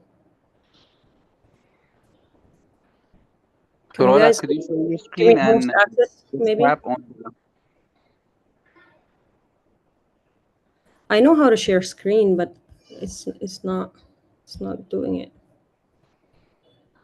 I can share one window at a time for some reason. Okay, let me share like this. Okay. Are you able to see now the slides? Not yet. Not yet. Wow.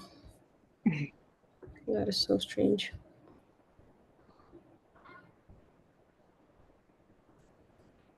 Dr. Wala, maybe the easiest way is to share the file with Dr. Khalid, and Dr. Khalid may present the slides and you can just ask for next slide. Dr. Khalid has the slides. Okay, why don't Dr. Khalid maybe share your screen and then Dr. Wara will present.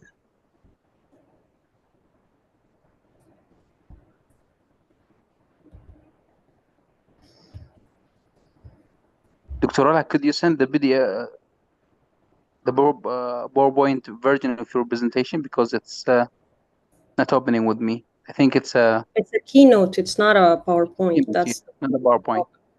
Yeah, and that's why I have to. Dr. Wada, I also had the same problem, so you can press share content and then screen. Okay, let me see. Share screen. I'm using a MacBook Pro, so I'm not. You can, the share content is next to the start video. The button is just next to it. Okay, let me see.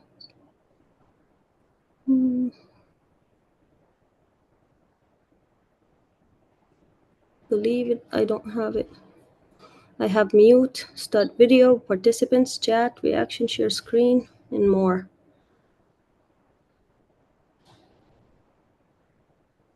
Oh my God.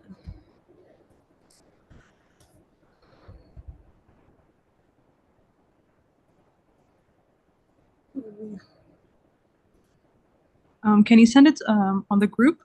I can open it. Let me try.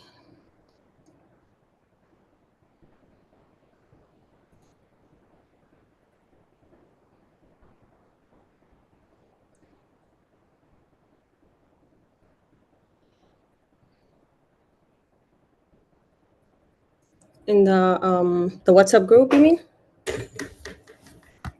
Yeah, the WhatsApp group.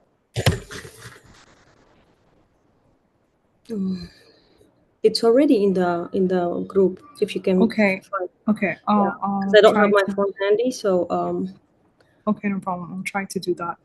Thank you so much.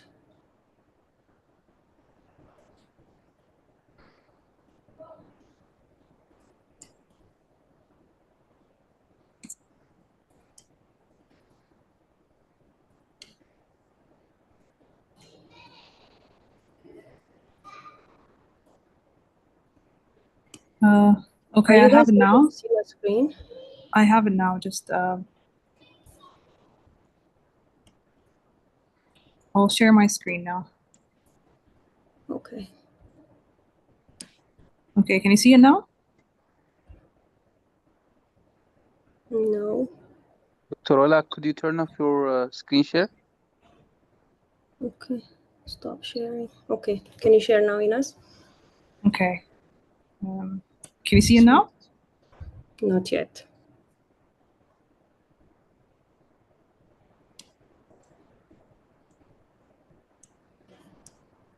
Can you not see my screen? I cannot. Maybe others can see. Okay, Can you guys start see? broadcasting. Right now. Can you see it? No, it's working, yeah. Okay. Okay. Bismillah. Okay. So presentation. I had so many other windows to share, so I'm not sure how this is gonna go. Anyways, okay, so HPV-related oropharyngeal cancer or HPV positive oropharyngeal cancer. Today we're gonna talk about diagnosis, treatment, and management. I'm gonna be sharing the epidemiology, location, diagnosis, and Dr. Wafa will be continuing with the management and prognosis and everything. Can you click the next slide, please? Okay, Dr. Wala, can you just give me a second? I'll just download it so I can open it with the keynote. The keynote, sorry. Yeah, that would be easier. Okay. Yes, this one. Yes. Perfect. Okay. Okay. So the next slide, please. Okay. So the trends in the epidemiology of HPV-related oropharyngeal cancer. Currently, it's the number 6 non-skin cancer in the United States, and the incidence have increased to 21,000 new cases in 2021 in the United States alone. Okay, with an age-adjusted rate of 5 per 1,000. And it's 4 times more common in men than women.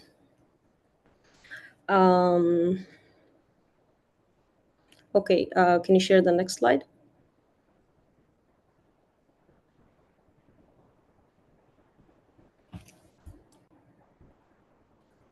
Einas?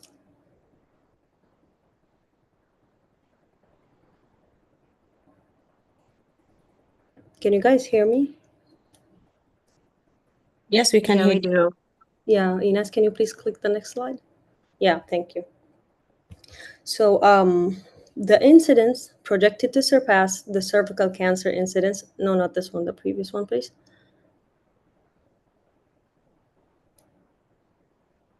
Okay, so if we look at the first graph here, it's showing us the comparison between overall oropharynx cancers, HPV positive and negative.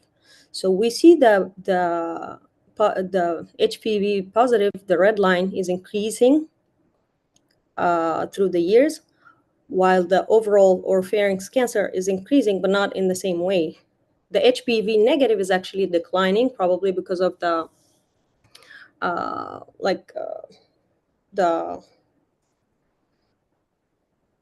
the measures that are taken to decrease. Here also in the second graph, we can see cervical cancer rates are declining, especially from 2010 until 2024 or to the coming year, 2025. And the oropharyngeal cancers in men and oropharyngeal cancers overall are like highly increasing. The last graph is showing us also cervical cancer decline versus HPV positive oropharyngeal cancer in men and overall. Next, please. Here, this is showing us the new HPV positive overall and by the gender or the sex in the United States in 2009. So if you see the total number of cases, overall there was 37.3% oropharyngeal cancer versus cervical cancer, 32.7%. These were like the highest, and then anal cancer, 15.6%. When we compare men to women, we find that men take 78.2% of that total number of cancers. And the most common type is oropharynx, while the women have cervical cancer in the first place by 53.4%. And next slide, please. Here also, they're comparing like by the birth cohorts to see which age group is mostly affected by the cancer. We can see that men in the age group 50 to 60 are the most affected. And next slide, please. Okay, so here I'm gonna try to simplify this by just explaining what's going on. As I mentioned, younger Caucasian with higher socioeconomic status males are the most affected with this HPV positive oropharyngeal cancer. And as I also mentioned before, that we have now age-adjusted rate of 5 per 1,000. We can see the incidence declining in females, and we can see it also declining in Black population. And we can see in the age group 50 to 59, we have the highest percent change, which is 81.2. Okay, next, please. Okay, now let's talk about HPV virology. HPV infects or targets the basal keratinocytes in the skin and the mucous membranes. Estimated that 43 to 62% of genital swabs would harbor HPV. Many people will clear the infection, but some people who are unfortunate might get the HPV infection, which makes it more likely to develop the malignancy. So expression of L1 and L2 capsids lead to viral proliferation, but not to carcinogenesis. Carcinogenesis happens when HPV DNA incorporates and leads to expression of E6 and E7. Basically, what E6 and E7 do, E6 binds to P53 and inactivates the tumor suppressor protein, P53, and E7 binds to PRB. All this promote cellular proliferation and increase chances of malignancy. Okay, next slide, please. Okay, so these are like the locations or where does it occur?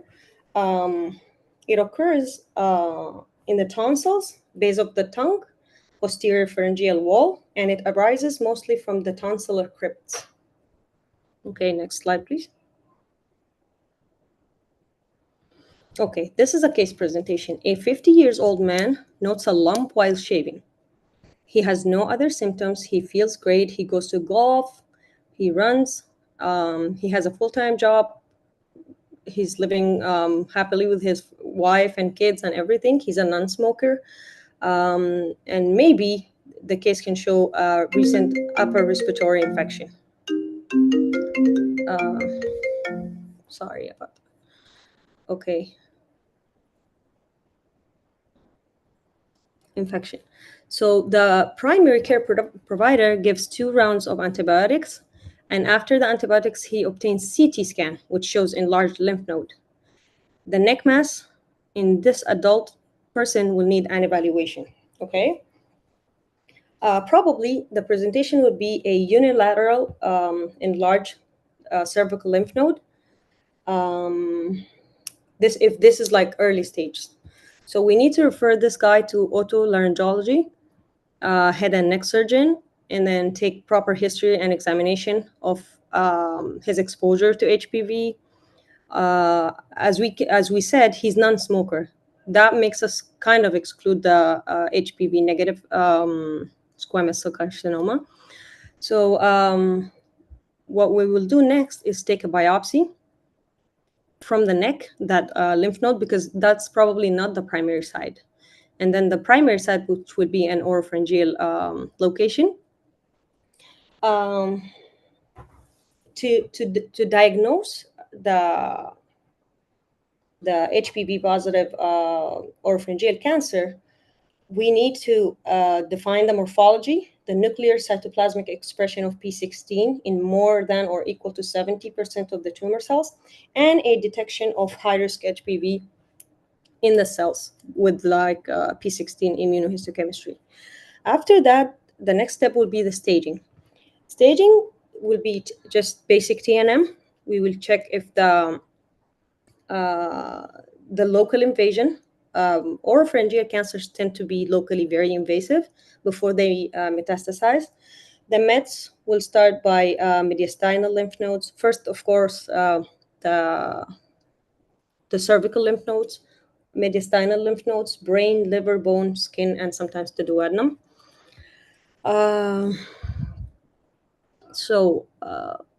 This is actually, we went through all that.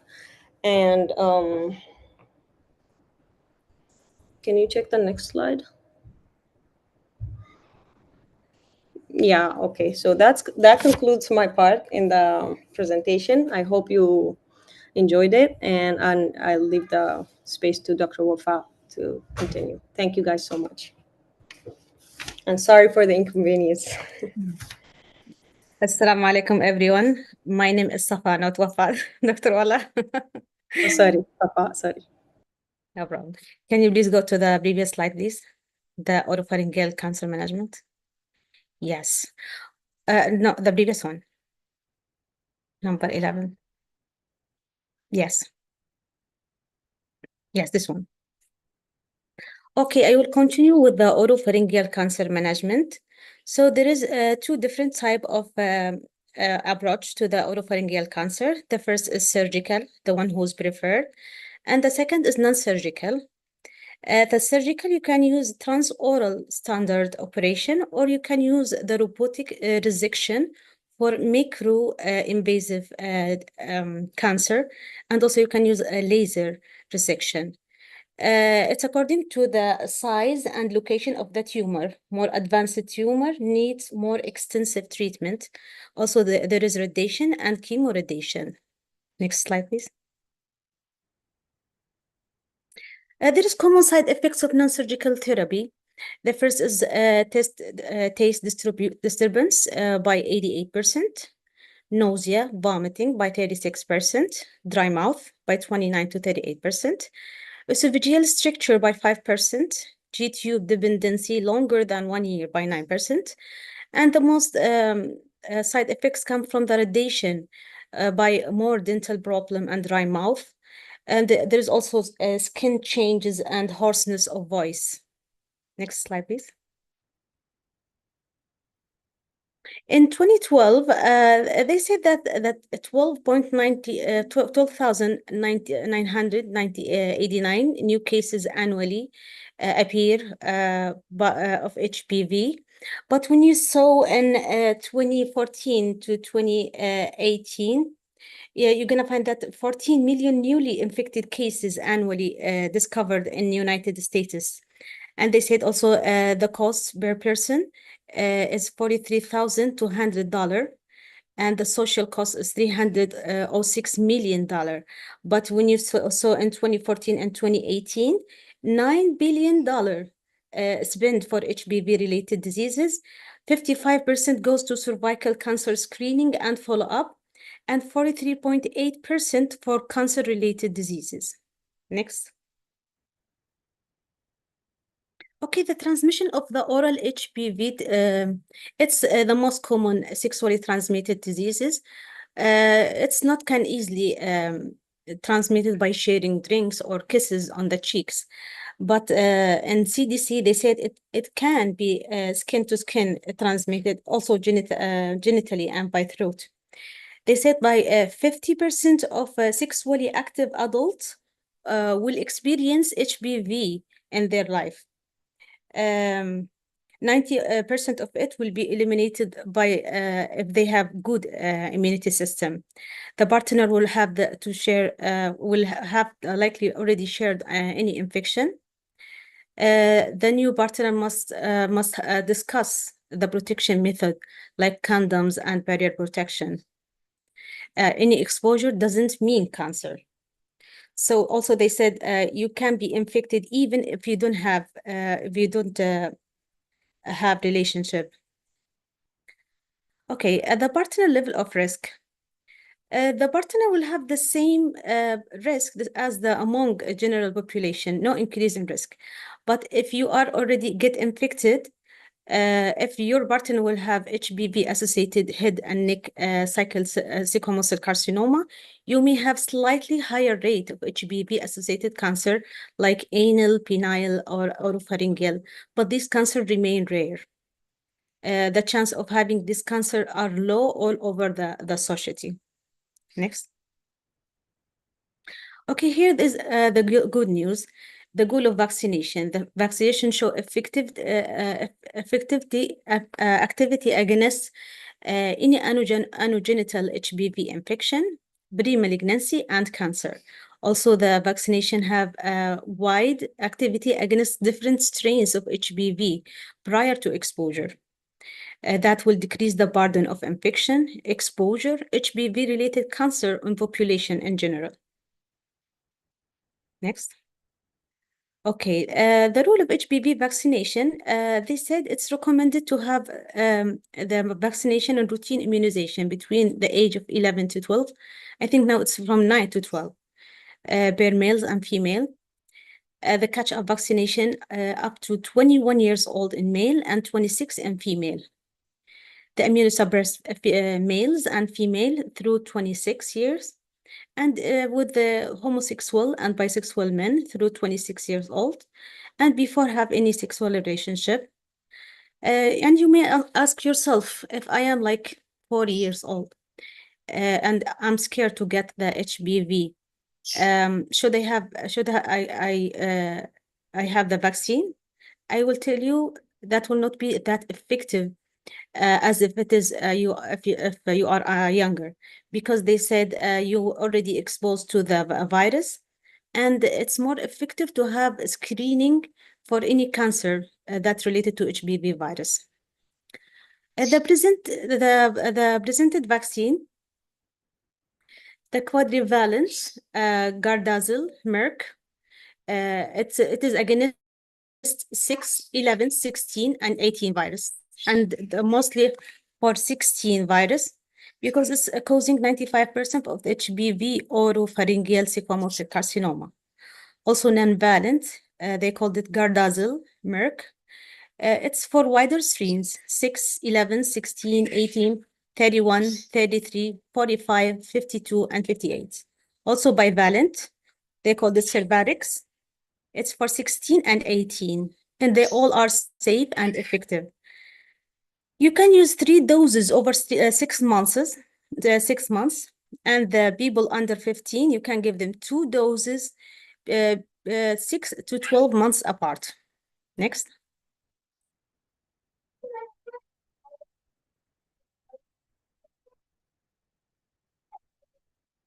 Okay, the rate of HPV vaccine infection targeted between 2003 and 2006 decreased the amount of virus between 11.5% to 5.1 in 2007 to 2010. They said the effectiveness of the one shot will decrease, will be 82%. And from 79 million doses of Gardasil in 2006, 0.1% have reported side effects. And they said that 99% of HPV-related disease and genital warts and high HPV vaccine coverage will decrease after 2006, after they issue the HPV vaccine. Next.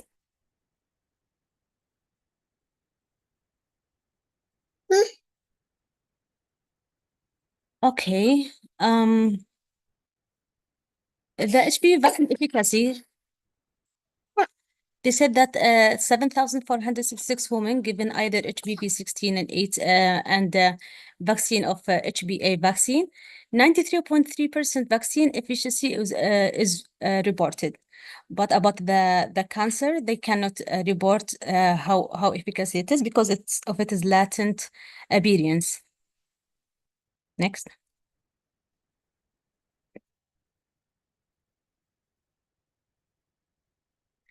The Center of Disease Control showed that in 2015, only 63% of girls between 13 and 17 years old had received 1 dose, and 42% had received all 3 doses, in compared to 50% of boys have received 1 dose, and 28 have received all 3 doses.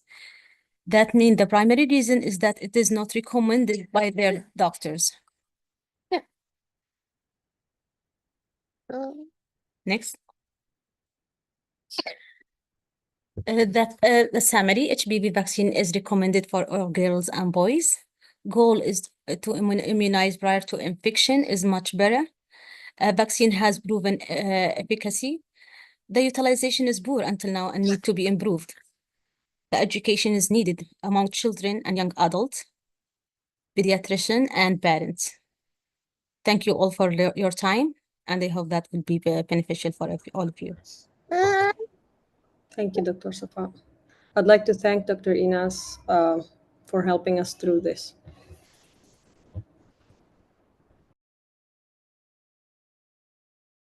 Thank you so much, Dr. Safaa, Dr. Wala, and Dr. Einas for the technical support. This is marked the end of our presentation for today's session. Now we'll leave the floor for project updates, the last of the agenda of today's session.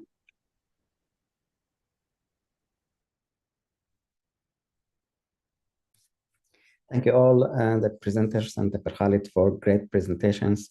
I hope this will be very helpful to all of you. So anyone with any updates?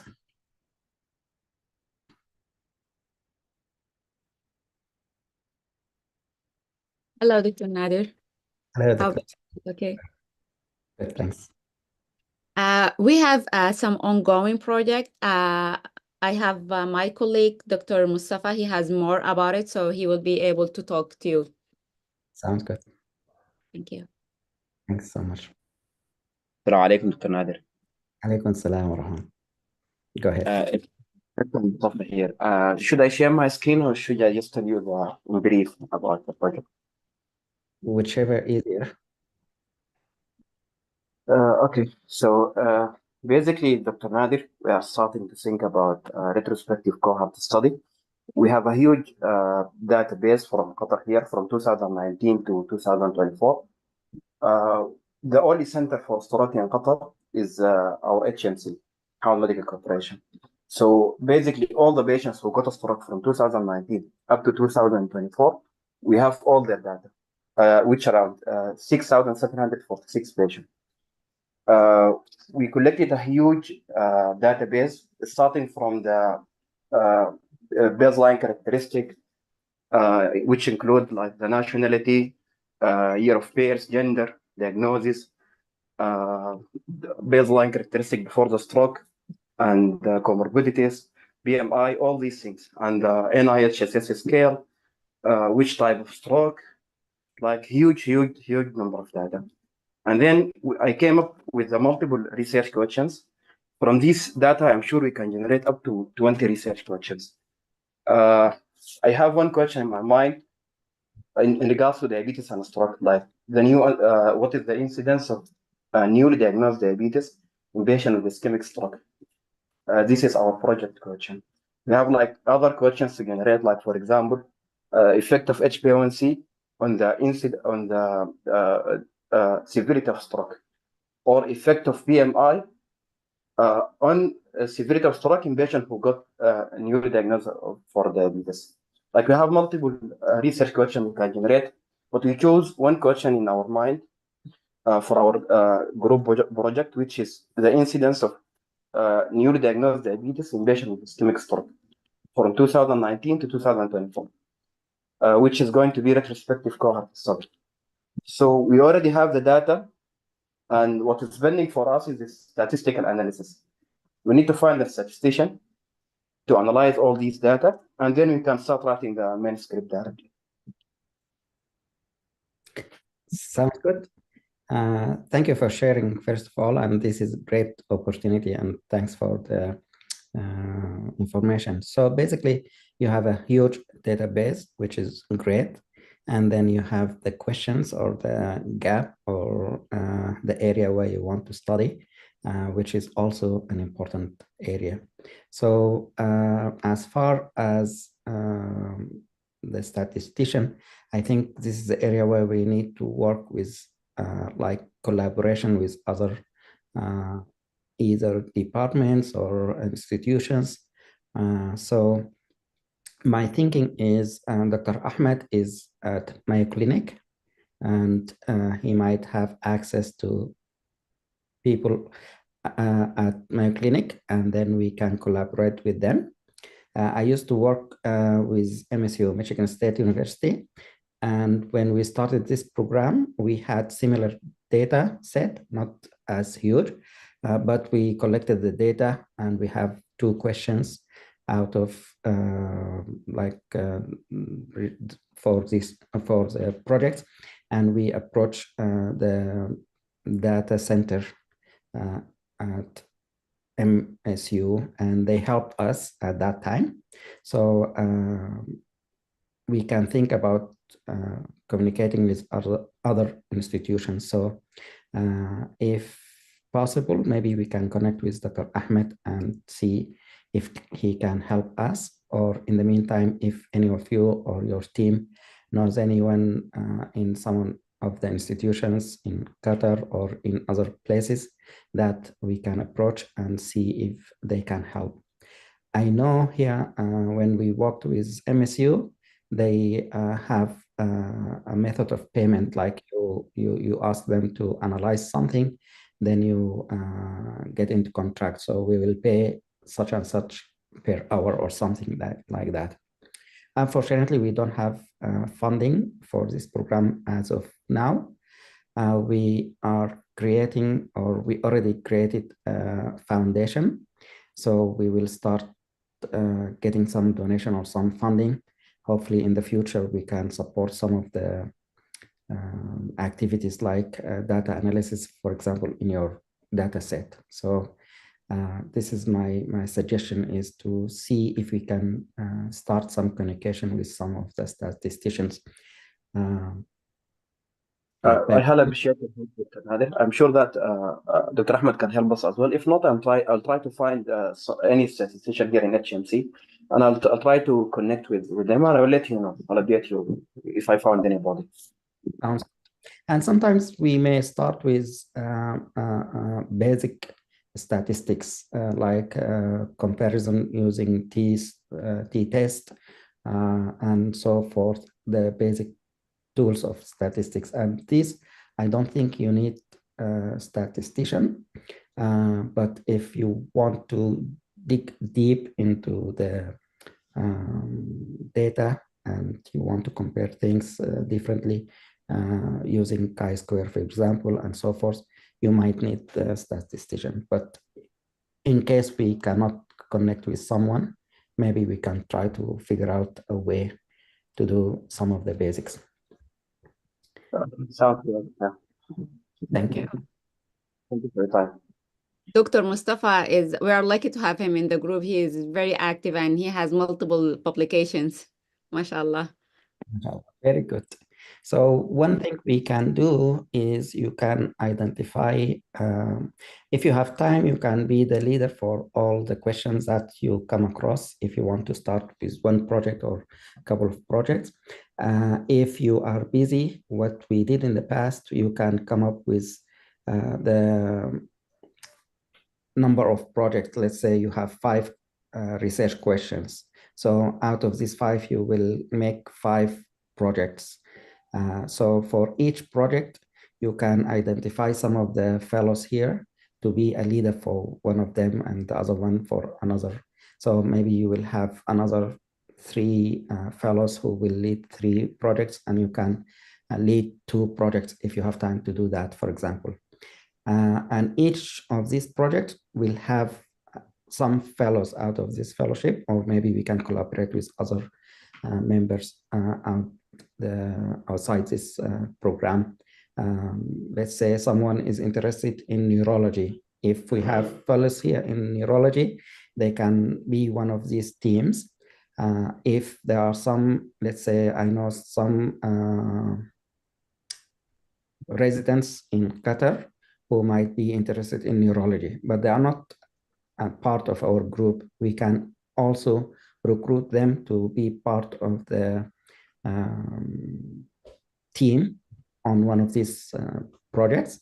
And by that, you will open your door to someone in other programs who needs a project to work on in the area that they have interest in.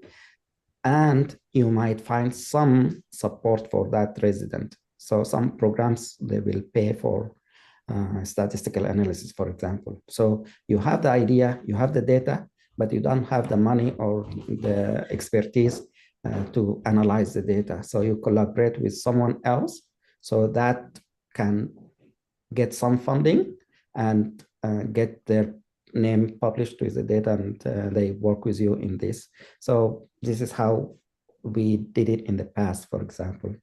So this is some ideas.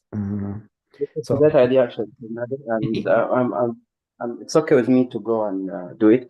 Actually, just to give you a brief background about my research background, I have a genuine interest in research. I have more than 25 publications so far, and I am actually a student at the BBCR course at Harvard University, Principle of Practice of Clinical Research, and actually applied like more than 4 papers now to the coming ASH, American Society of Hematology. And I'm free for research, of course. I'm interested in research, and I'm free to do all these ideas. Excellent, excellent. That's good. So you will have a lot of maybe fellows from this program that might approach you, and then you can identify areas or topics and then assign them to these topics.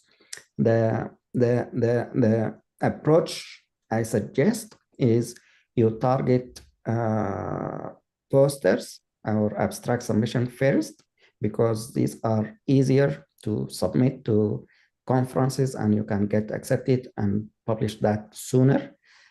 The next step is to convert this into articles. If you are good and you have time and you have good writers with you, you can convert this right away to manuscript and submit to as papers to journals and so forth. So you can use either approach. The shorter one doesn't take time, and it will help most of the fellows, like when they apply to residency program and so forth. That's easier, but the stronger one, it may take longer, the paper approach. or manuscript and submission to articles. And you know how this is done.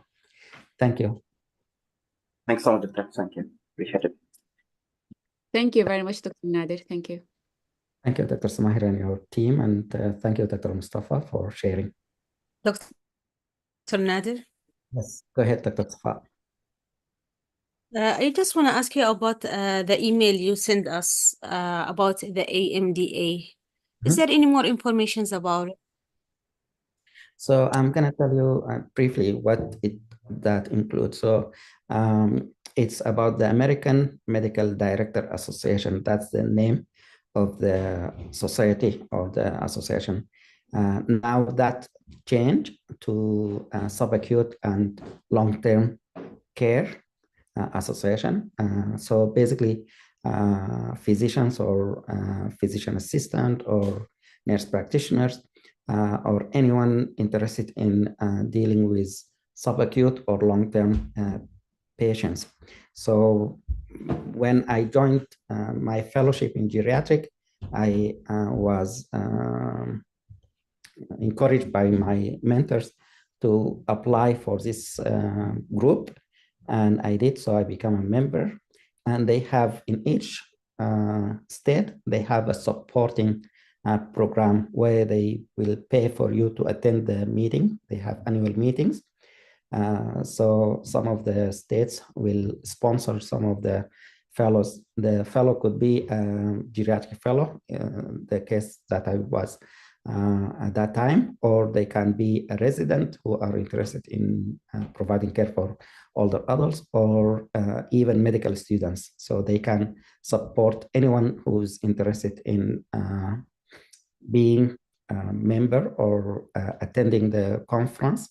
They will ask you to write a personal statement, basically, that you're interested in helping older adults and people with medical conditions that's chronic and so forth.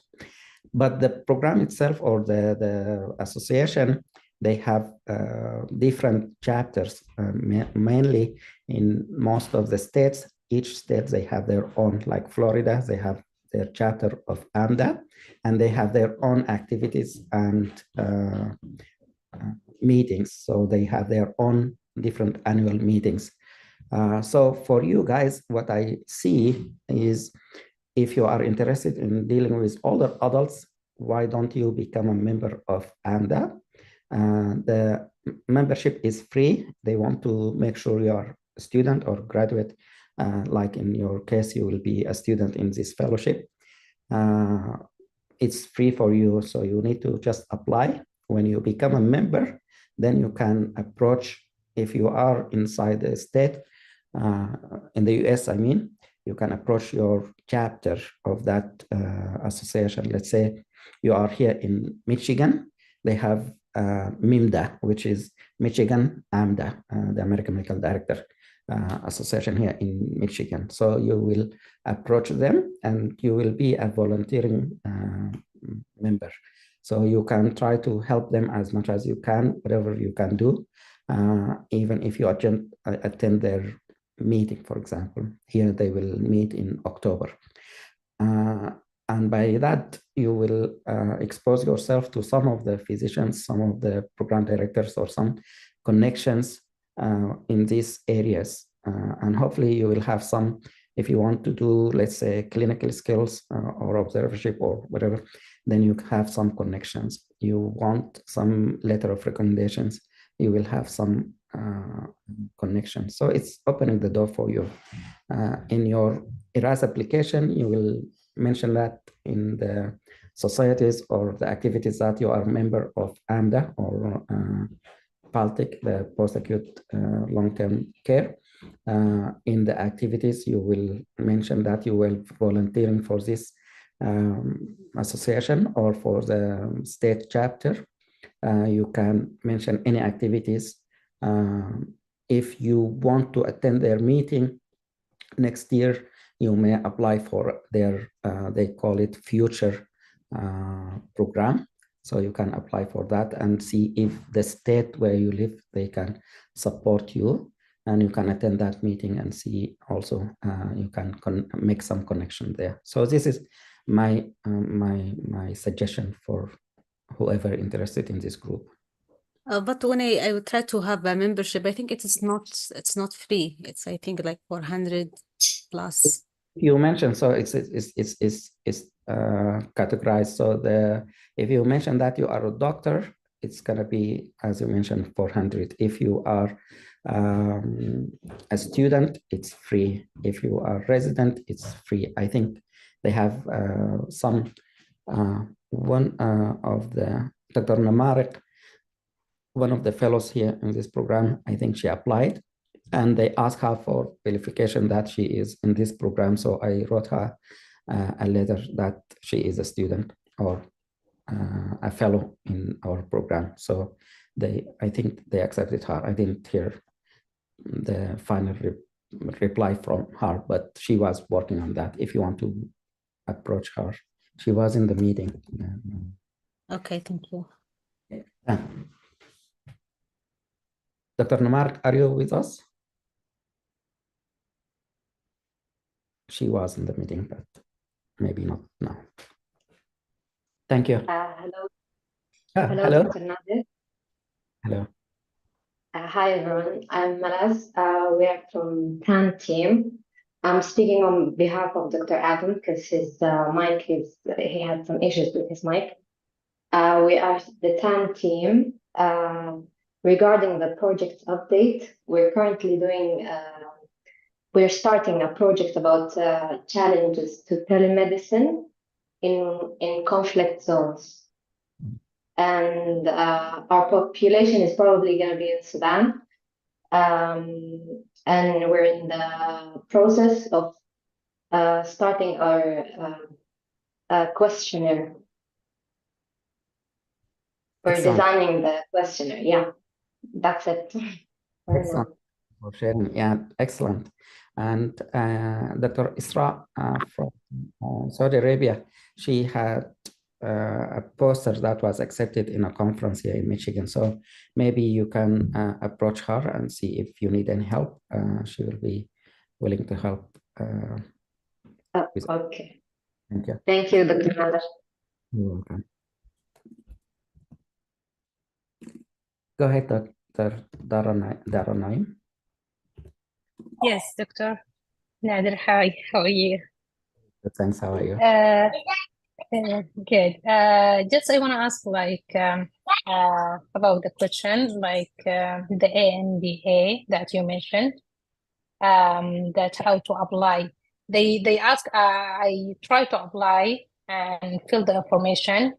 So they ask about the city of the program. I mean, the TGRF. I think that they mean that. So I don't know the city, and other thing, the degree. So the city is East Lansing, and then East Lansing. Lansing. And it's a certificate program, so the degree will be a certificate. Okay. So in the degree, I don't have you can mention your own degree or your MBBS if you have, but for this program, we don't have degrees. We just give you a certificate of attendance or completion when you are done with it. Thank you. I appreciate it. You're welcome. Thank you.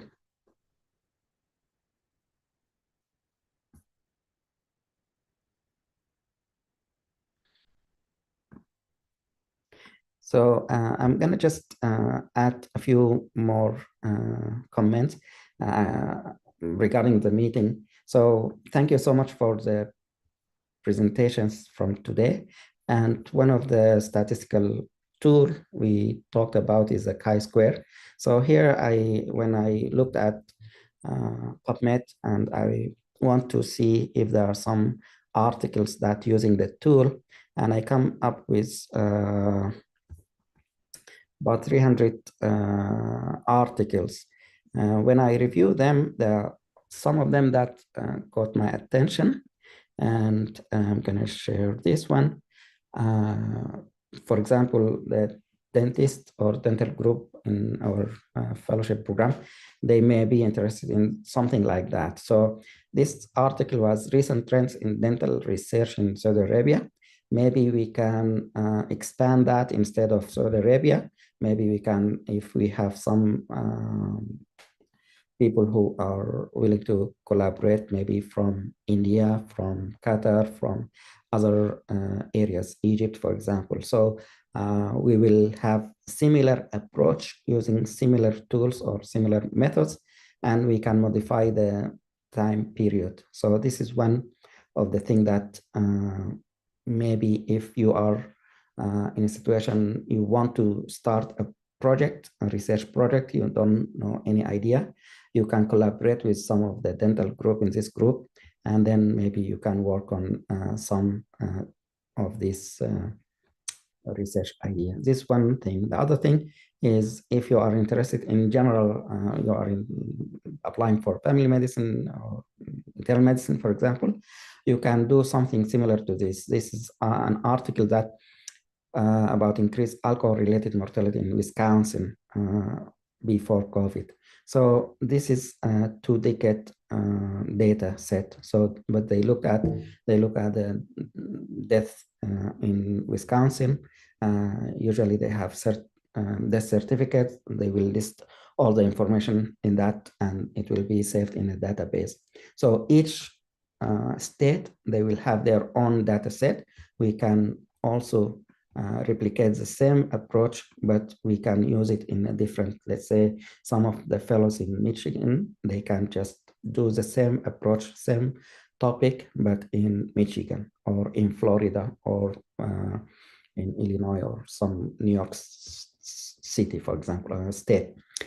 Or you can combine different states, let's say the Midwest. It has Michigan, Illinois, and let's say Ohio or something. So maybe 3 states together, you can work and then collect some information. I don't think it will take long to do some project like this. It's just, if you read how they did it, they collected the information, and some of this information can be accessed easily. So we just need to know how to do that. And the last point I want to share is the skill of presenting. Some of the fellows might not want to present, and because of the anxiety or some ideas or some, it's just to break that point.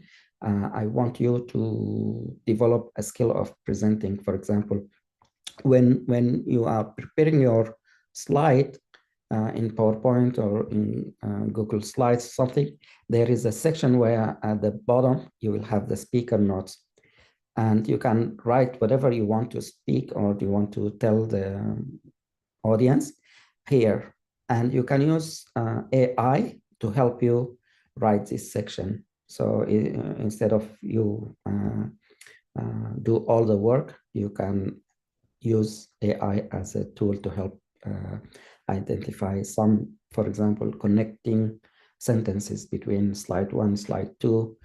If you are talking about a subject that has a different approach, so you will talk about the first approach, then you want to jump to the second approach. There are some connecting sentences that people here in the US use when they're presenting, for example. So this is one way to get your content where you want to speak, the speaker notes. And when you present that topic, when you share your screen, there is a way of identifying only one square of the screen. So when you use Zoom, when you share the screen, when you hit share, there are options, either the whole window or a tab or a small square place. So you will have, you draw the square and you identify where the presenting view for the viewers or the audience. So for example, this is my slide. I'm gonna create this square, and this is where I want to share my screen. So my screen will only display this square here. The rest will be obvious or clear for me in my window, in my computer. And here it will show me the speaker's notes. So I'm going just to read the speaker notes. So I'm gonna say, hello everyone, today we're gonna talk about this and whatever. It's written, so you don't have to struggle as far as sentences wise, what you want to talk about. Or this is just a way of making it easier for fellows to present and be confident, and you have all the content for you to read and for the audience to see the slides. So this is just another way of making sure you can participate in these activities or this presentation. Thank you so much. Any other comments, questions, or updates?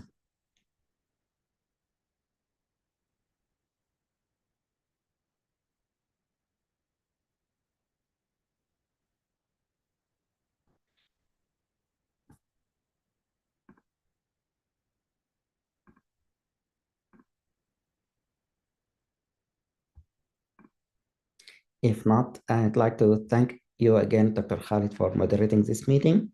And I'd like to thank all the presenters from today's meeting, Dr. Nidhal, Dr. Nihal, both Dr.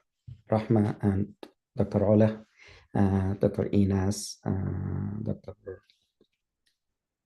Muna, and Mohamed, along with Dr. Wala and Safaa. Thank you all. If I mentioned all of you, that's well. If I missed, maybe forgive me for that. We'll see you next week, inshallah.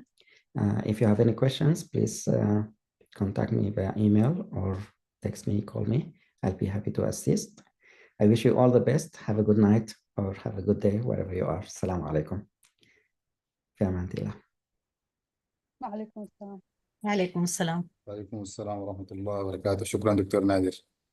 وعليكم السلام. Thank you, Dr. Nadir. Everyone.